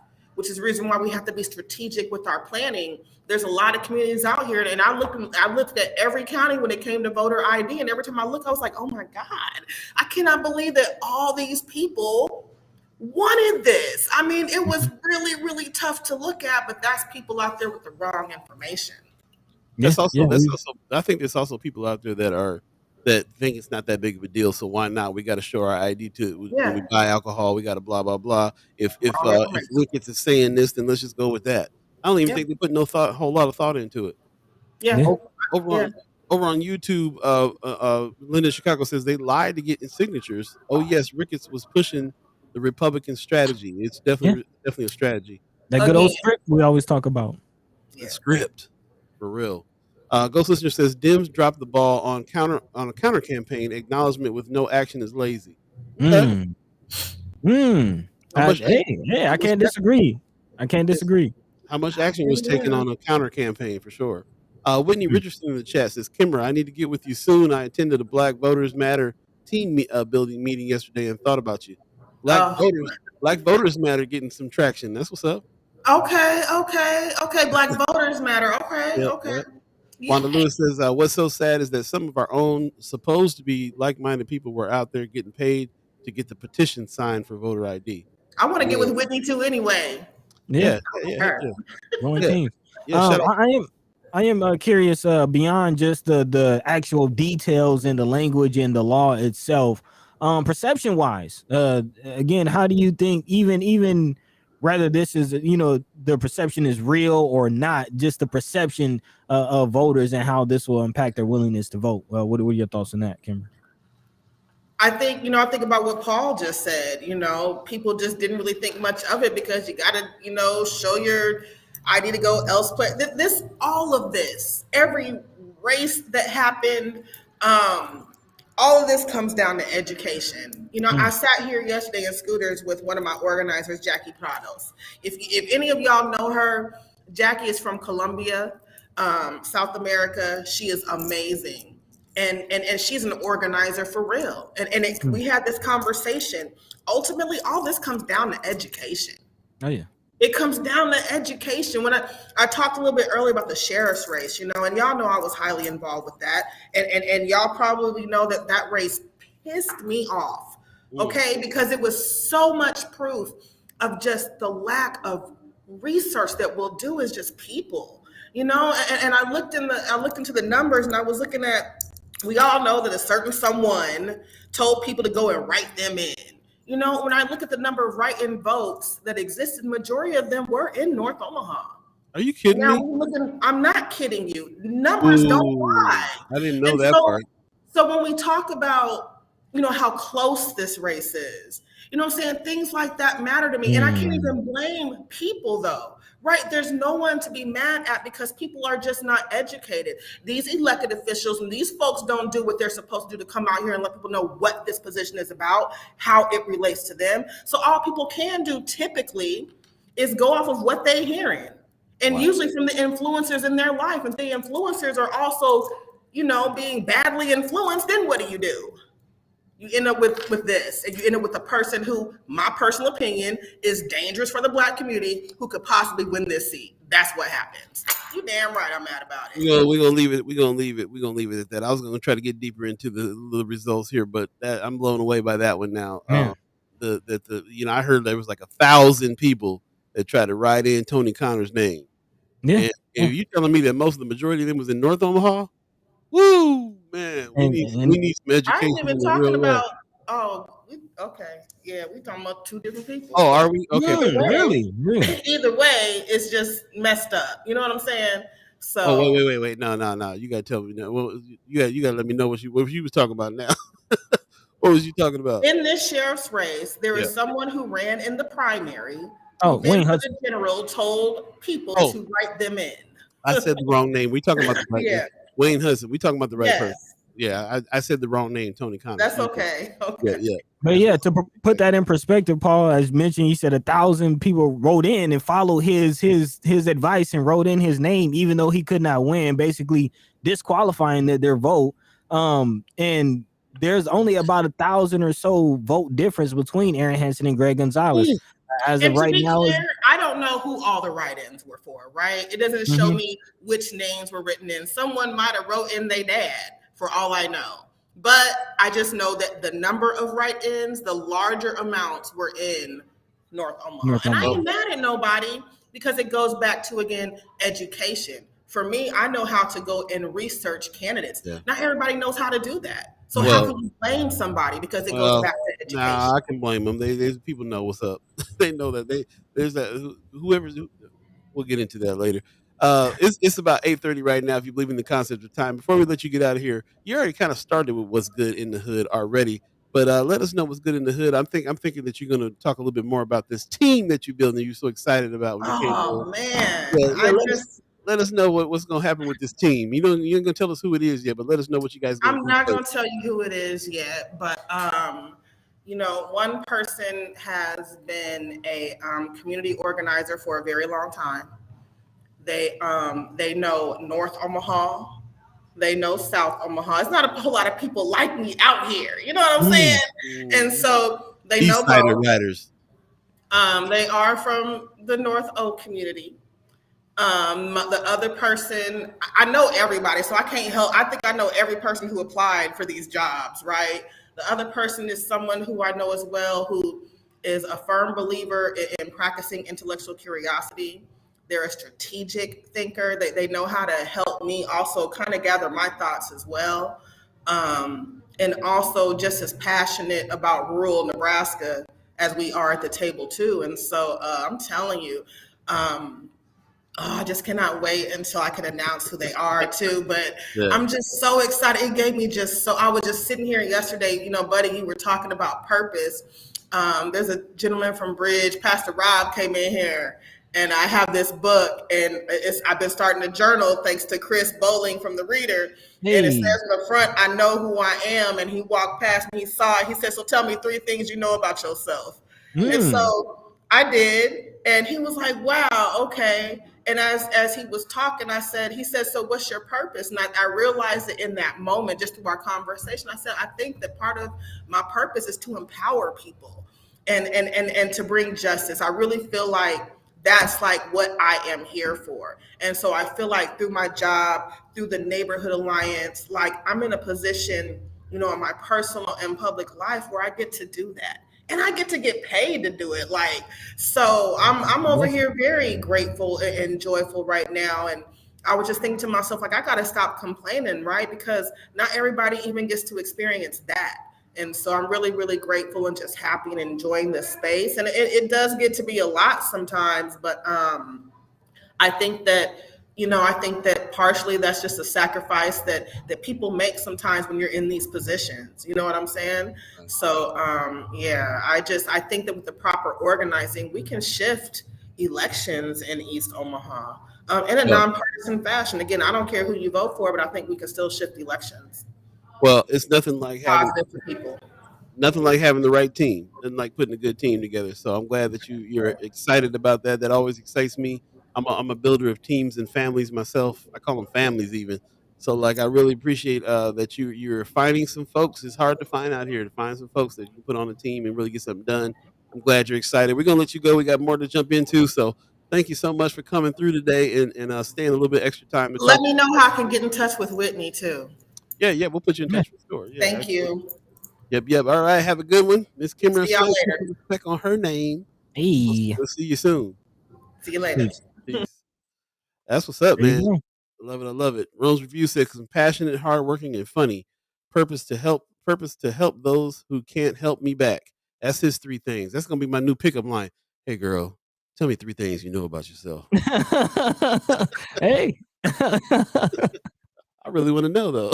that's inquiring minds. Beautiful question. It is. And shout out to Bridge Church. I know a couple people that go out to Bridge Church. Shout out. That's what's up. We'll take a quick break. You're listening to First Sky Omaha Radio. First Sky Omaha in the morning. All Beeee Buddi3 Da Gawd. All of you chat chimers, ghost listeners, stay tuned. We'll be right back, y'all. Don't you touch nothing. Except share the show if you could do that for us. Appreciate you.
Welcome back, welcome back, welcome back, welcome back. First Sky Omaha Radio, First Sky Omaha in the morning. In the morning. All Beeee Buddi3 Da Gawd, all of you, thanks for joining us. Really appreciate everybody coming on in. If you missed parts of the show, you can always go back and check the show out in its entirety on Facebook, First Sky Omaha, the Facebook page, also Friends of First Sky Omaha, the group page, also YouTube, which a lot of people are growing, working in. I'm loving that everybody's going to YouTube. That's cool.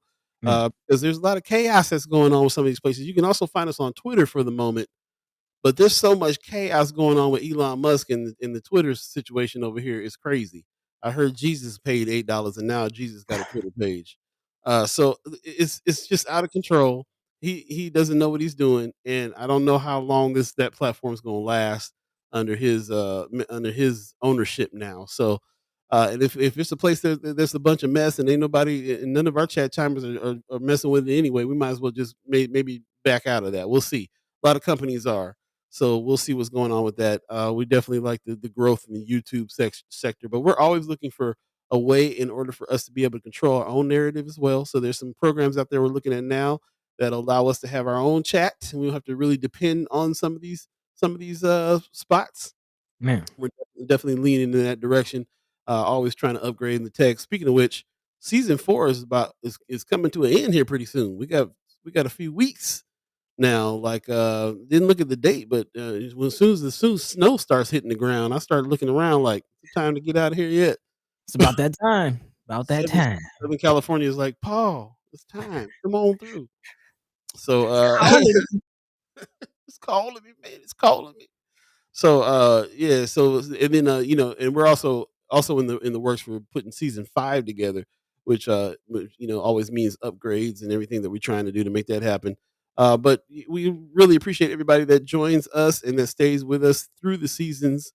Give us some ideas about what you want season 5 to be about. I would love to hear your ideas on that. We started. Let me see if I can remember them all. Season 1 was journalism is activism. Season 2, The Ballad of the Bullet. Season 3, Space is the Place. Hey. Season 4, Follow the Money. Tell us what season 5 is going to be. And we realize that these seasons are just big subjects that we are talking out throughout the whole time that we have been doing this show. Because there's always, even right here in the Follow the Money season, there had to be a ballot in the bullet talk because it was the election season. So there, we are just talking about major subjects that we all have been talking about, and so it's time to see what's up next. Maybe something with the kids. Maybe something about I forgot to ask Kimara what she thought about my idea about local child care facilities being small neighborhood associations, baby neighborhood associations, really. Like so it could be something with the kids, could be education. That's a good question. I think we usually end like the second week of December, and we take that month, which is the last 2 weeks in December, the first 2 weeks in January off, and season 5 will start like mid-January. So I don't know the exact date yet, Mama God, but it'll be mid-December that we're done with season 4. I think it's the 16th. Oh, 16th? Okay, cool. Yeah, actually a month from now. Yeah, the 16th will be the second Friday of December, I believe. Yeah. Kimara Snipes already gave us an idea, organizing communities. Maybe that can be the community situation. So possibly. Yeah, we'll definitely talk about it. Where we can find the power to make change in our neighborhoods is the question. So anyway, thanks for joining us and sticking with us. If you missed any parts of the show, again, you can go back and check the entire show out in its entirety. Just check out YouTube and Facebook. Those are the places where the chats are happening anyway. You can see what people have to say and definitely read the chats, not just listen to the show, but check the chats out. And you can add to those chats, or you can go to Friends of First Sky Omaha and also throw some ideas and some things in there. That's where the conversation happens when we're not live. So if you're not a friend of First Sky Omaha yet, join the group page and get in there and get some conversations going. Appreciate it.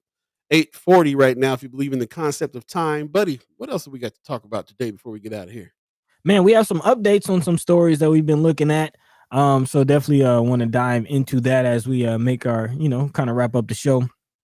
This update is about Trash Cop, which is coming to an end. This whole segment, whole saga. Again, if you're not familiar, Omaha police officer, we're not even gonna use his name. Omaha Trash Cop was recently called out for, again, harassing a sister in the apartment building that he lived in, and it is now being reported that he has taken it upon himself to resign. An Omaha police officer who is still under an internal investigation has resigned from the department after being cited for criminal mischief.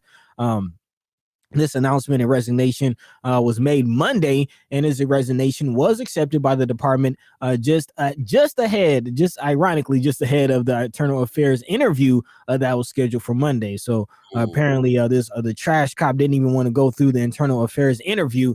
He just went ahead and resigned before he even got any repercussions from the department.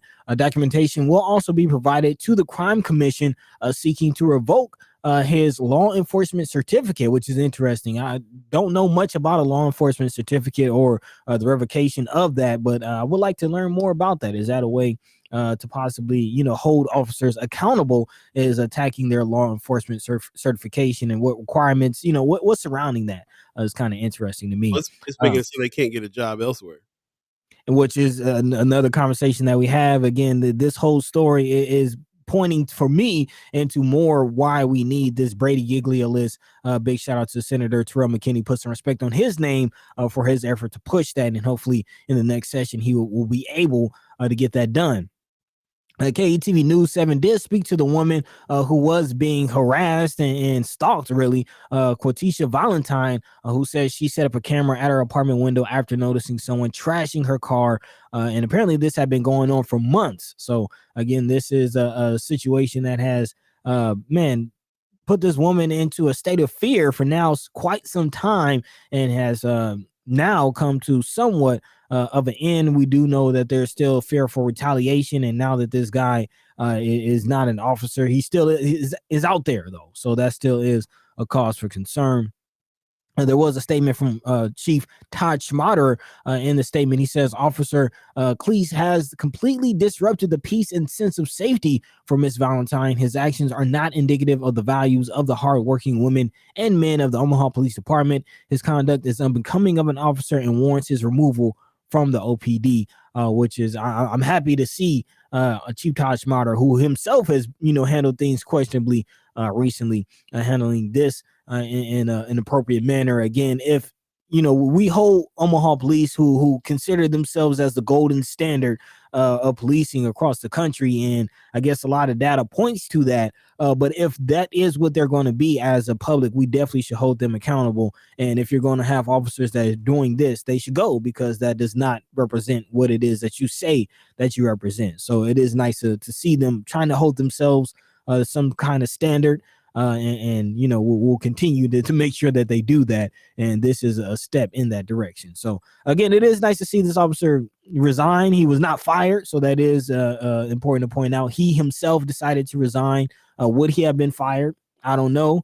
And then also, what's going to happen? He's still out there. We still should definitely look out for the sister and possible retaliation. Most def. When Chief Smarter makes a statement like that, or any police chief makes a statement like that, I just wish that they would make a statement like that when, like, somebody black gets killed by a cop. This is not becoming of the office, blah blah blah. This man put some trash on this woman's car, stalking her and stuff like that, and that's not what they want to be known for. So I think it's interesting, but yeah, like you said, it's all been said already. I think Mama God says the trash is gone. He should be made an example of such poor behavior, along with a lot of other poor behaviors that's happening that results in death, as far as I'm concerned. Rose Review says, I think the police union said they won't support him, so he resigned. Probably information will be sealed so he can go elsewhere and get a job. Kimara Snipes says, Potter was just found guilty in disrupting someone else's peace. When is he held accountable on the job? Good question. Ghost Listener 402 said Chief was capping real hard for Empowerment Network in that last video. Mm, Mm. interesting. Okay. A lot of Uh, shots. and something else you said that was very interesting too. Omaha Police Department is supposed to be like the gold standard of the country. I'm looking for it now, but somebody posted something in Prison for Sky Omaha about how I think Kansas City is looking. There's another city that's looking at the Omaha Police Department to follow their lead on some stuff. Yeah. They really do believe that we got the gold standard in policing out here, which is really interesting. Like I Really, said, if that's the gold standard, man, we in trouble. We in trouble. I mean, I've had less interactions with the police here than I had in California, but at the same time, this is this is no shining example. Yeah. Kimara Snipes says the union can't support him. He was on camera. Yeah, he got caught. Got Yeah. caught doing something silly. But anyway, yeah, the takeaways here. Let's get on to the next story. But the takeaway here is definitely look out for the sister because it might not be over in that area. Hopefully, they are going after this man's certificate so that he can't get a job somewhere else. We'll see. We'll see. Kimber Snipes says, yeah, they're looking at the 360 model, KC, Minneapolis, Chicago. Can you believe that? Mm. Looking at Omaha for their 360 model. Yeah. Interesting. Yeah. Yeah. What is this 360 model? I'd like to learn more about what does that entail? What is that exactly? Yeah, Yeah. yeah, yeah. More questions, more questions. But in other news, we are definitely still reeling from the it's now being deemed a mass shooting that took place over the weekend at 33rd and Ames on Sunday morning, leaving 7 people injured and 1 dead. More news coming out about the deceased and the family actually speaking up. Apparently 20-year-old Carly Wood was attending the party with co-workers when she was ultimately killed. Carly not only had a dream, according to this article, but she had plans to make them happen. She worked several jobs to save money so she could buy her first home and start her own beauty company. And over the weekend, all that changed again at this party where her life was ultimately taken.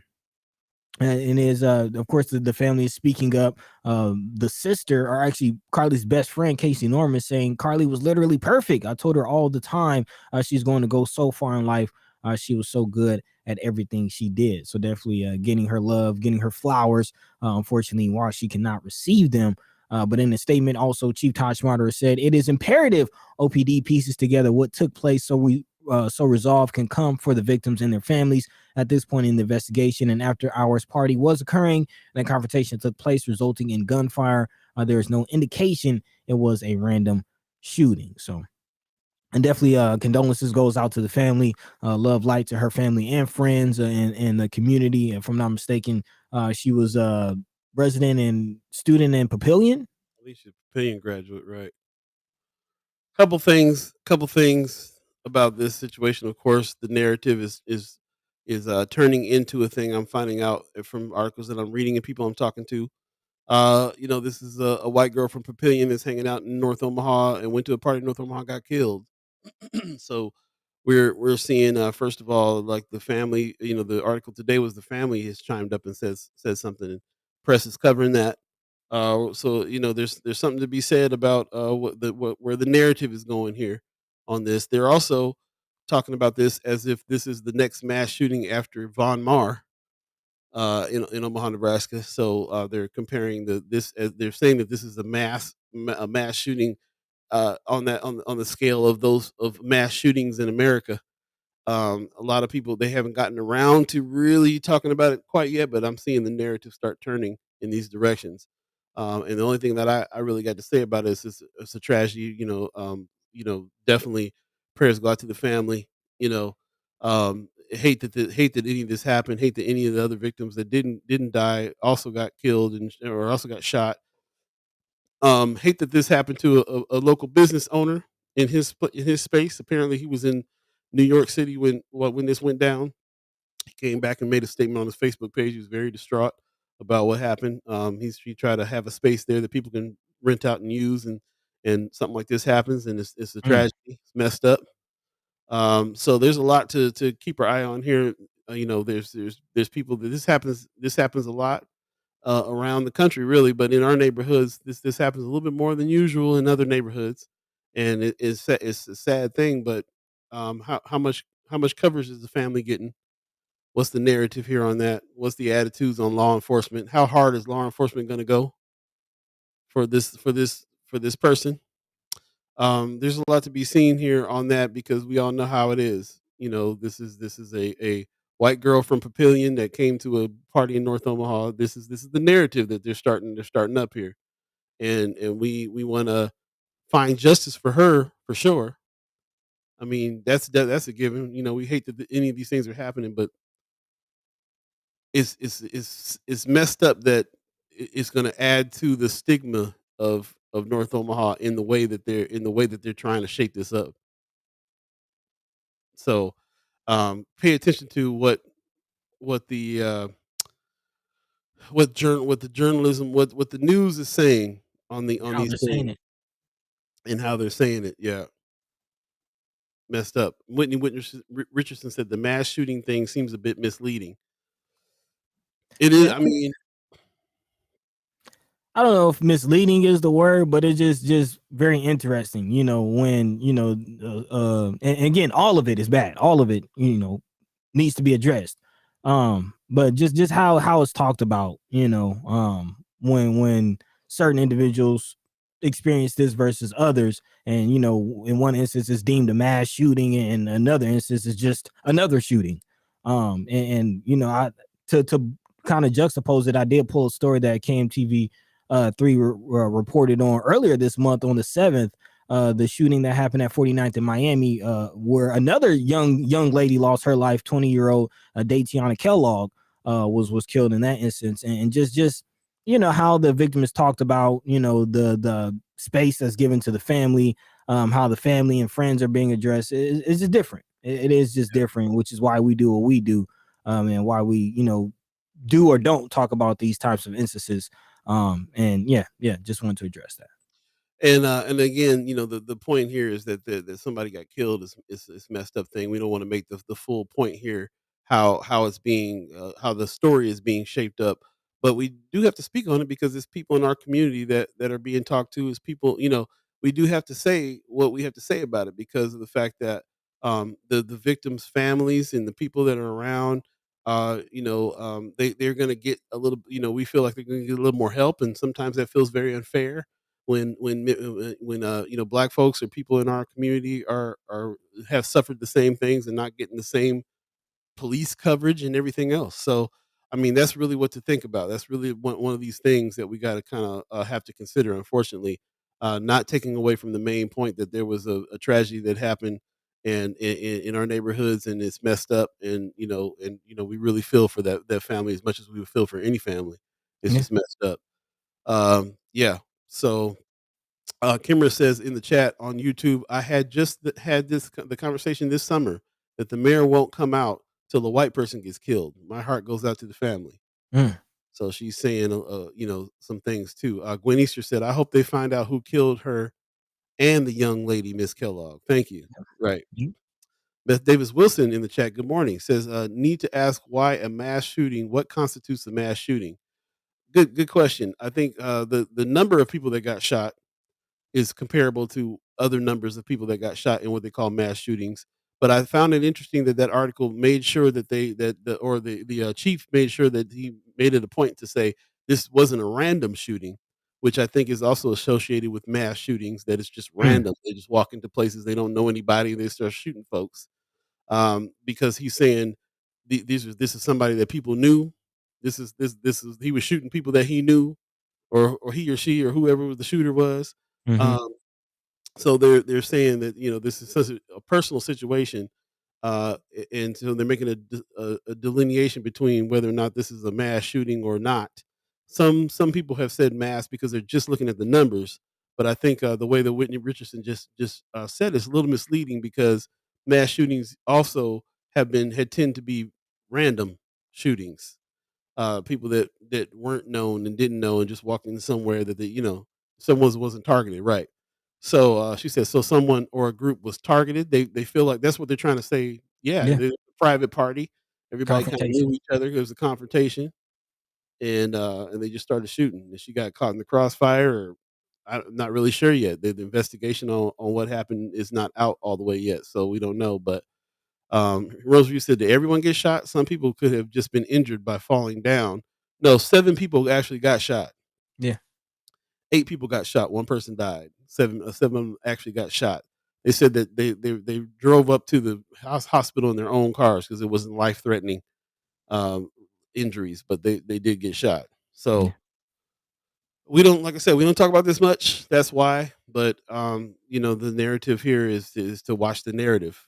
Right. Watch. Yeah. And be careful, because I did see a list of people, the other 7 that were shot, and some of these people are like community organizers. I believe Brother Imhotep, also one of the sisters owns a salon, so she's a local business owner. Like, these are community members. These aren't just gang members at a party that happen to get shot. Like, these are community members that were trying to have a party at a venue that is for that type of thing, and this happened. So at any rate, man, anytime this happens to any of us, we just send our condolences, and we just got to do better as a community, period. Marianne Williams says, if the victims knew the shooter, why hasn't he been arrested? All questions we don't know the answers to. And again, don't want to take nothing away from it. We definitely want people brought to justice that did this to this girl, messed up, and did this to the people. They Yeah. said others were injured, not just from gunfire, right? Running out and all the rest of that. So messed up situation, and I'm glad that you put that in perspective, buddy. I didn't really know. I read the names, but really didn't know who the people were. Mhm. So knowing that these are, like I said, this wasn't no hood party. They're gonna try to paint it like it was a hood party because something like that, something real hood happened. But at the same time, it's messed up, and it's not just that some white girl from Papillion got killed. It's also that other people in our community also who do things like own businesses and so on and so forth got shot. I'm glad you put that in perspective. So again, it's a tough one because we want them to pull out all the resources that they can pull out in order to solve this crime, in order to keep other people safe from whoever did this, and hate that this happened to anybody Yeah. and everything else. But we do have to mention a little bit. Watch the narrative here, and sometimes we, for people in our community, sometimes we have to speak up a little bit louder to get a little bit more attention on the case and to get a little bit more coverage on the case and so on and so forth than this might get. So, Wanda Lewis says, "Stop the young lady that got killed was there to support her coworker's birthday party. She had only been there for 10 minutes. Yeah. That's wow. That's rough. So, our condolences to all the families and everybody who was involved in that. And tough one. Yeah, man. Anyway, let's leave it at that, buddy. Is there anything else we need to lightning round before we get out of here? Or Oh, we got just one last story. okay, And in other tragic news, Donald Trump has announced that he will be running for president in 2024. Oh man, yeah, here we go again, y'all. Oh, we knew that was coming. Yeah, here we go again. I've been calling it the Trump effect for this very reason. I sense that this wasn't over. I sense that even if Trump did not run for president again, those who supported him, those who followed the script, if you will, we're still striving for influence in political arenas. And here we are. You know, federal investigations, tax evasion, all the things that are still on his jacket, all that taken in consideration, he is again setting himself up for another run, another swing at it. And if Chappelle's SNL monologue is any indication, he still has support. He still has support. Yeah. Oh, Rome's reviews. Good question, man. We'll reach out to our friends at Third Eye. I'm not sure where you can get it yet. I know that I used to get it at the Naughty Buddha Burger Bar. So he's talking about the where can I Third find Eye the Water. Third Eye water, pure water at? Yeah, we'll find out where they're selling it now. Wanda Lewis says it's a waste of time and talk. He shouldn't even be allowed. Where is his tax returns from when he ran for president for the first time? He's just grifting for money. Linda Chicago says. Yeah, yeah. The whole thing about the case that's going on about him being a part of the insurrection. I Yeah. mean, what's the result of that? I mean, that the result of that was supposed to be so that he couldn't run again, but he's jumping. The fact that he's able to, after all them efforts and millions of dollars in court cases and everything that's happened, is pretty ridiculous. But that's just so we can call it ridiculous that he's doing it, but we can also call the system ridiculous for Mm. allowing it to happen, as far as I'm concerned. And that, ladies and gentlemen, is what's happening. What's the house? What's happening? Yeah, was he getting the pass What's on that? going down? He's getting the pass on that. That's what's going down. We'll throw in a couple of halves here. Of course, we'll have more extensive halves on Friday, but let's talk about a couple things that's going on this week that we might think you want to check out before we get out of here. Let us know too. Put in the chat if you have anything as well. I definitely am excited about what's going on here with the Malcolm X Hall of Fame celebration. Saturday, November 19th, 2022, from 12 to 4 at the Malcolm X Memorial Foundation, 3448 Evans Street. Join us in celebration of the induction of our native son Malcolm X into the Nebraska Hall of Fame. So happy that the Malcolm X Memorial Foundation is throwing a party for that event, for that special occasion. So that's what's up. It didn't just go unpartied. We need to go ahead and celebrate on this one for sure. Man. So Malcolm X Hall of Fame celebration, November 19th. Definitely check it out. Go to the Malcolm X Memorial Foundation website and find out about more information about it if you need to. But man, get prepared to go. It's going down. So really appreciate that very much. Also, the Flatwater Forum is happening coming up. This is November 16th, so tomorrow. If you're out in Lincoln, I believe this is happening That's with today. moderators. Say again. It's today. That's the day. Is the 16th? Yep, 4:30 Oh, this is Wednesday, the 16th. Got it. So if you're out there, University of Nebraska Lincoln City Campus Union Swanson Auditorium, check it out. There's going to be some great panelists, man. Jasmine Harris, I love when she's speaking for real. Senator Terrell McKinney, put some respect on his name. Wow, Carla Walker. Okay, that's what I'm talking about. So moderators are from Flatwater Free Press. We've had Natalia Alamdari on the show several times, also Matthew Hansen. So this is the partners thing here, and they're going to have some talk about Nebraska's prisons at a crossroads. As much as we talk about the prison situation here, they're going to have a nice panelist on deck here in order to talk about some of these things. So if you can make it, check it out. I'm not sure that this is something that you can watch online. I believe you got to be there in person. But I would say go to Flatwater Free Press and see what they have to say about how they're going to distribute that, if it is going to be online. It But will if be. you're in the area, it will be. Okay, cool. Yeah. We had Matt Wynn on Monday. He did mention that this will be live streamed through sweet. UNL. You can go to flatwaterfreepress.org for more information on how to catch that. There you go. Appreciate that very much. Also, join us for mental health community conversations. This is the one that's happening tomorrow. I got it mixed up. This is the one. The mental health is a priority issues in our community. Definitely check that out. 2 virtual sessions are available for communities members to attend. That's Thursday, November the 17th at 9 o'clock, 9 to 10 a.m. You can watch that online. You can register there at the. They got a thing you can scan there in order to get the information there. And also Thursday, December 1st, this is happening 6 to 7. So a couple of good conversations. I think Kimara Snipes told us about this one, I believe. A couple of good conversations is going to happen there about our mental health. So that's what's happening. Appreciate that very much. We need more talk about that for sure. And also, don't want to forget about Anjali and Timeless. November Hey. 25th, man. Mark your calendars on that. They're going to be at the Holland. That's a major event. That's a major venue for them to be playing. That's when you reach the upper echelons of music in Omaha, Nebraska. You playing at the Holland, and so they Anjali and Timeless certainly deserve it. Get your tickets for a beautiful evening. It's always a good time at the Holland Music Club. As far as the entertainment is concerned, but also just a beautiful night and a beautiful space. So definitely check them out, support them. Anjali and Timeless, November 25th at the Holland Music Club. Appreciate that very much as well. Also, we got to fight the champ. Man. Champ is going down Saturday, September 10th in Omaha this time. So that's what's up. CHI Health Center. Get your tickets early. You know that's going to sell out in the hometown. It's going down. The champ is here. The champ is going down. Man.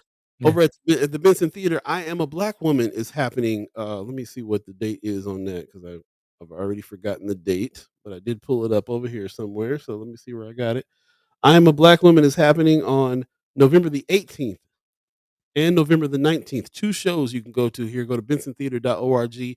Check this out. I met the young lady yesterday and saw what she has going on. Beautiful, beautiful show. Very interesting, very powerful. Definitely check it out. Viewer discretion advised. There's some language and some things in there, so definitely keep that in mind if you're bringing your kids. But it's something very important you should definitely check out. brought to you by the Benson Theater and Douglas County Visitors Improvement Fund. I Am a Black Woman by Alana Palmier. I think her last name is Palmier. But yeah, met Alana yesterday. Great person, great show. Definitely check that out. Support Nice. Black art, please. Most Yes, definitely. yes. Also happening at the Benson Theater, the open mic. Yes, sir. Is going down. Red Velvet Curtain open mic every third Thursday. Zadika Poindexter is the person who is hosting that as well. But Michelle Nice. Trostler is there and she's DJing, holding it down. And this is growing too, man. A lot of people are coming with their poems. Happens every third Thursday at the Benson Theater as well. So definitely check out Red Velvet Curtain open mic if you get a chance. And if you have a poem or a spoken word piece or a rap or a guitar song or anything, come on and get on stage, show your stuff, and share your art. So that's what's going on. New monthly event happening every third Thursday at the Benson Theater, starting at 8 p.m. is coming up in a couple days. No, tomorrow night is going down. The mic has been Yeah. passed down from Verbal Gumbo to the Red Velvet Curtain open mic. Definitely check it out. Appreciate everybody that stayed a little bit later to find out about that stuff. Buddy, do you use any more haps that we need to let the people know about? Ghost listener is asking about mayor update on town hall. We did not catch that. If anyone has any information on that, please drop that in the friends of First Sky Omaha. As always, you can continue all conversations that we're having here on the show there again on Friends of First Sky Omaha. And big shout out to all the friends, all the fam, as always, all the co-hosts. Of course, big shout out to Kimara Snipes for dropping through and letting us know what's good in the hood. But beyond that, I don't have anything. So again, we appreciate y'all. Catch the same time, same place on Friday. We are a little behind, so let's go ahead and get up out of here, man. Paul B, gonna take it away.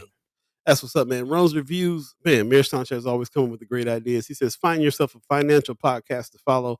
I follow Dave Ramsey daily for 6 years now. That's what's up. Okay.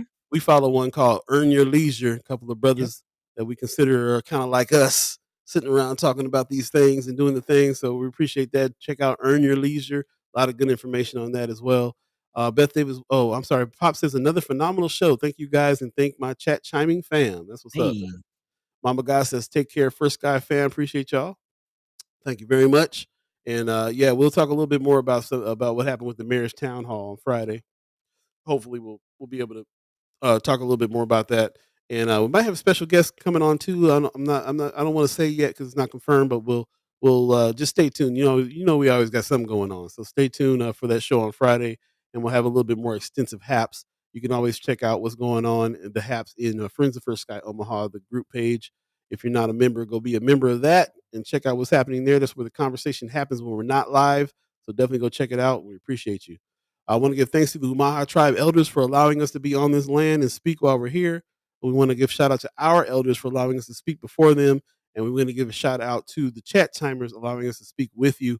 Appreciate everybody, each and every one of you that join in. Also, we appreciate the ghost listeners as well, because you guys, even though you might not chime into the chat, I see you guys having these discussions around town. I'm hearing it coming back to us, and we really appreciate everybody that's doing that and spreading the word and trying to get as many people on as we can have at a time, so we can have some really deep conversations with a variety of different individuals in our neighborhood. So we appreciate you very much. Shout out to Kimara Snipes for coming through. Appreciate her. And once again, we'll see you Friday. You guys take care of yourself. Stay warm. Check on your loved ones. It's getting cold out there. It's getting snowy. And I don't appreciate it. But we got to do what we got to do. Layer up. Stay warm. We'll see y'all Friday. Peace. By the way, Vanguard. This is protected by the red